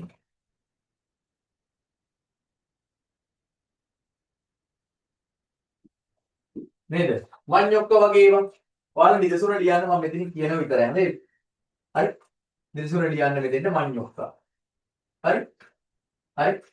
රෝත අතු වලින් පැලවෙන්නේ. හරි අතු මගින් කියන ආහන මගින් අතු මගින් කියන කිව්වොත් අතු මගින්. සමහර ඒවා මුල් මගින් නව ශාක බිහි කරනවා.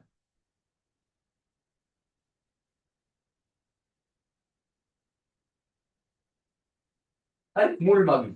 මොනවාද උදාහරණ? කරපිංචා, බෙලි වගේ ඒවා ගන්න පුළුවන්. සමහර ශාක පත්‍ර වලින් පත්‍ර මගින් නව ශාක බිහි කරනවා. මොනවද? අක්කපාන වගේ ඒවා ගන්න පුළුවන්. සමහර ඒවා මොටෙයි මගින් නව ශාක බිහි කරනවා. කෙසෙල්, කැනස් වගේ ඒවා. හරි? ඔක තමයි තියෙන්නේ. ඊළඟට ළමයි මේක ලියාගන්න තව ටිකක් තියෙනවා මේ ශාකනේ සතුන්ගේ කොහොමද කියලා. සතුන්ගේ කොහොමද? සතුන් මේ නව ශාක බිහි කරන්නේ නව ජීවීන් බිහි කරන්නේ sorry. නව සතුන් බිහි කරන්නේ කොහොමද? හරි? සතුන් බිහි කරන්නේ මෙන්න මේ විදිහට. සමහර සතුන් බිත්තර මගින් කෙලින්නේ සමහර කට්ටිය පැටවු මගින් බිහි කරනවා. හරි. ඔන්න පළවෙනි පාඩමේ 95%ක්ම ඉවරයි. 95%ක්ම ඉවරයි. දැන් අපිට තියෙන්නේ දෙබිදින් සුචි ශාක හා සතුන්ගේ වෙනස්කමුයි ශාක විවිධත්වයයි සත්ත්ව විවිධත්වයයි කතා කරන්නේ. තේරුණානේ? දැන් ඔන්න මේක මේ මයින්ඩ් මැප් එක ගහලා ඉවර වෙලාමයි. දැන් ඔන්න කරන වැඩේ මම ගෙදරට වැඩක් දෙනවා. හරිද? ඒක ගෙදරට වැඩක් දෙනවා. හරි? ඒ ගෙදර වැඩේ කරන්න ඕන. දැන් මේ මයින්ඩ් මැප් එක ගැහුවේ හරි මේ මයින්ඩ් මැප් එක ගැහුවේ පුතේ වල තනි කොලයකනේ. අර මං කියවනේ. A3 කොලයක් අරගෙන තමයි මේ ටික කරන්න ඕන. ලස්සනට නෙගිරි ගහලා පාට පෑන් භාවිතා කරලා හරි මෙන්න මේ වගේ A3 කොලයක් අරගෙන ඒ A3 කොලේ තමයි ඔයාගේ මයින්ඩ් මැප් එක නිර්මාණය කරේ මේ පැත්තේ. ඒක මේ පැත්තේ අපි මයින්ඩ් මැප් එක හදලා ඉවරයි. හරිද? මයින්ඩ් මැප් එක හදලා ඉවරයි. දැන් ඔයා මේක අනිත් පැත්ත බෙල්ල ගන්න ඕනේ. දැන් මේ පැත්ත හරි. මේ පැත්තේ අපි මයින්ඩ් මැප් එක හදලා ඉවරයි. මේක අනිත් පැත්ත පෙන්නගෙන මෙන්න මේ ගෙදර වැඩේ කරන්න ඕනේ අනිත් පැත්තේ. හරිද? මේ අනිත් පැත්තේ මෙන්න මේ ගෙදර වැඩේ කරන්න ඕනේ. හරිද?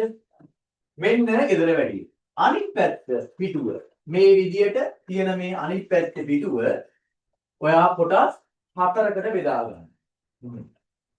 කොටස් 4කට බෙදා ගන්න. මෙන්න මෙතන සත්ත්ව විවිධත්වය කියලා මාතෘකාව ලියන්න. සත්ත්ව විවිධත්වය ගත්තොත් එහෙම මෙතන නෙවෙයි ලියන්නේ මැද. සත්ත්ව විවිධත්වය. හරි මේක කොටස් 5කට බෙදෙනවා. බෙදන්න පුළුවන්. හරි භෝජන විලාසය අනුව භෝජන ක්‍රමය අනුව සංචරණ ක්‍රමය අනුව හරි තේරෙනවද? ඔය විදිහට බෙදන්න පුළුවන්. ඊට පස්සේ ශාක විවිධත්වය ගන්න. ශාක විවිධත්වය අරගෙන ඒක ඔයාලා පෙළ පොතේ තියෙනවා. හරි පෙළ පොතේ තියෙනවා මේක තියෙනවා. මේක ජීවත් වෙන පරිසරය අනුව හරි ස්වභාවය අනුව හරි ඔය විදිහට වෙන් කරලා තියෙනවා. හරි ඕක ශාක විවිධත්වය සත්ත්ව විවිධත්වය ඔක ලියන්න. ඊට පස්සේ මෙතන ලියන්න ඕන වගුවක් තියෙනවා. එකක් පොතේ තියෙනවා. හරි එකක් පොතේ තියෙනවා ශාක හා සතුන් අතර වෙනස්කම්. ශාක හා සතුන් අතර වෙනස්කම්. මෙතන ඔයා ලියන්න ඕන දෙබෙදුම් සුචි යනු කුමක්ද කියලා ලියන්න ඕන. ඔන්න ඔය ටික ලිව්වට පස්සේ ඔයාගේ මයින්ඩ් මැප් එක සම්පූර්ණයි. පළවෙනි පාඩම සම්පූර්ණයි. තේරුණාද පුතාලට? හරි. එහෙනම් අපි හොඳට අහගන්න මේ පාඩම් මාලාව හරි හොඳට අහගන්න ආයතරයක් පළවෙනි වාරය දෙවෙනි වාරය සම්පූර්ණයෙන්ම මේ විදියට මයින්ඩ් මැප් මගින් නැවත මතක් කරලා දීලා ඔයාලවවා මයින්ඩ් මැප් එක ගස්සලා පේපර් ලියලා මේ මාස දෙකේ සම්පූර්ණයෙන්ම ලංකාවටම නොමිලේ ඔයාලට මේ සඳහා සම්බන්ධ වෙන්න පුළුවන්. ඒක නිසා ඔයාලගේ යාළුවෝ කවුරුත් දැනවත් කරන්න. ඒකට මේ channel එකේ තමයි මේකේ වීඩියෝ ටික දාන්නේ. ඒක subscribe කරලා තියන්න. හරි මේක 6 ඉඳලා 11ට වගේම හරි A level වල බයෝ මැක්ස් කරන කට්ටියට එක් කරන කට්ටියට වැදගත් වෙන අමාරු කොටස් මේ කියන channel එක තුල ඉදිරියේදී අපේ වීඩියෝ සකස් කරලා දානවා. මම වීඩියෝ සකස් කරලා දානවා. ඒකෙන් භෞතික විද්‍යාව, රසායන විද්‍යාවත් ටෙක් වලදී ටෙක් සබ්ජෙක්ට් වල තියෙන SFT වල තියෙන භෞතික විද්‍යාව, රසායන විද්‍යාව කොටස් ටිකත් මේකේ ආවරණය වෙනවා. අමාරු කොටස් ටික ආවරණය වෙන පොඩි වීඩියෝ මාලාවක් හදන්න. ඉතින් ඒ හැම කෙනාටම මේක වැදගත් වෙනවා. හරි? ඒක නිසා ඔයාලා මේක channel එක subscribe කරලා තියාගන්න. යාළුවන්ටත් මේ පණිවිඩය දෙන්න. තව වැදගත්ම දේ තමයි පුතේ මේ mind map එක හදලා මට එවන්න ඕන. තේරුණා නේද? හරි. එහෙනම් අපි දෙවෙනි පාඩමෙන් හම්බෙමු. කවද්ද? මේ එන බදාදා සවස් 6 ඉඳලා 8 වෙනකම් දෙවෙනි පාඩම ආපාවට මේ වටපිටාව ගැන තියෙන පාඩමින් කතා කරමු. එහෙනම් ඔයාලා හැම කෙනාටම නිදුක් නිරෝගීව සුවසේම අධ්‍යාපන කටයුතු කරන්න හැකියාව ලැබෙන සතියක් වේවා. ආයුබෝවන්. ලබන සතිය අපි හම්බ වෙමු.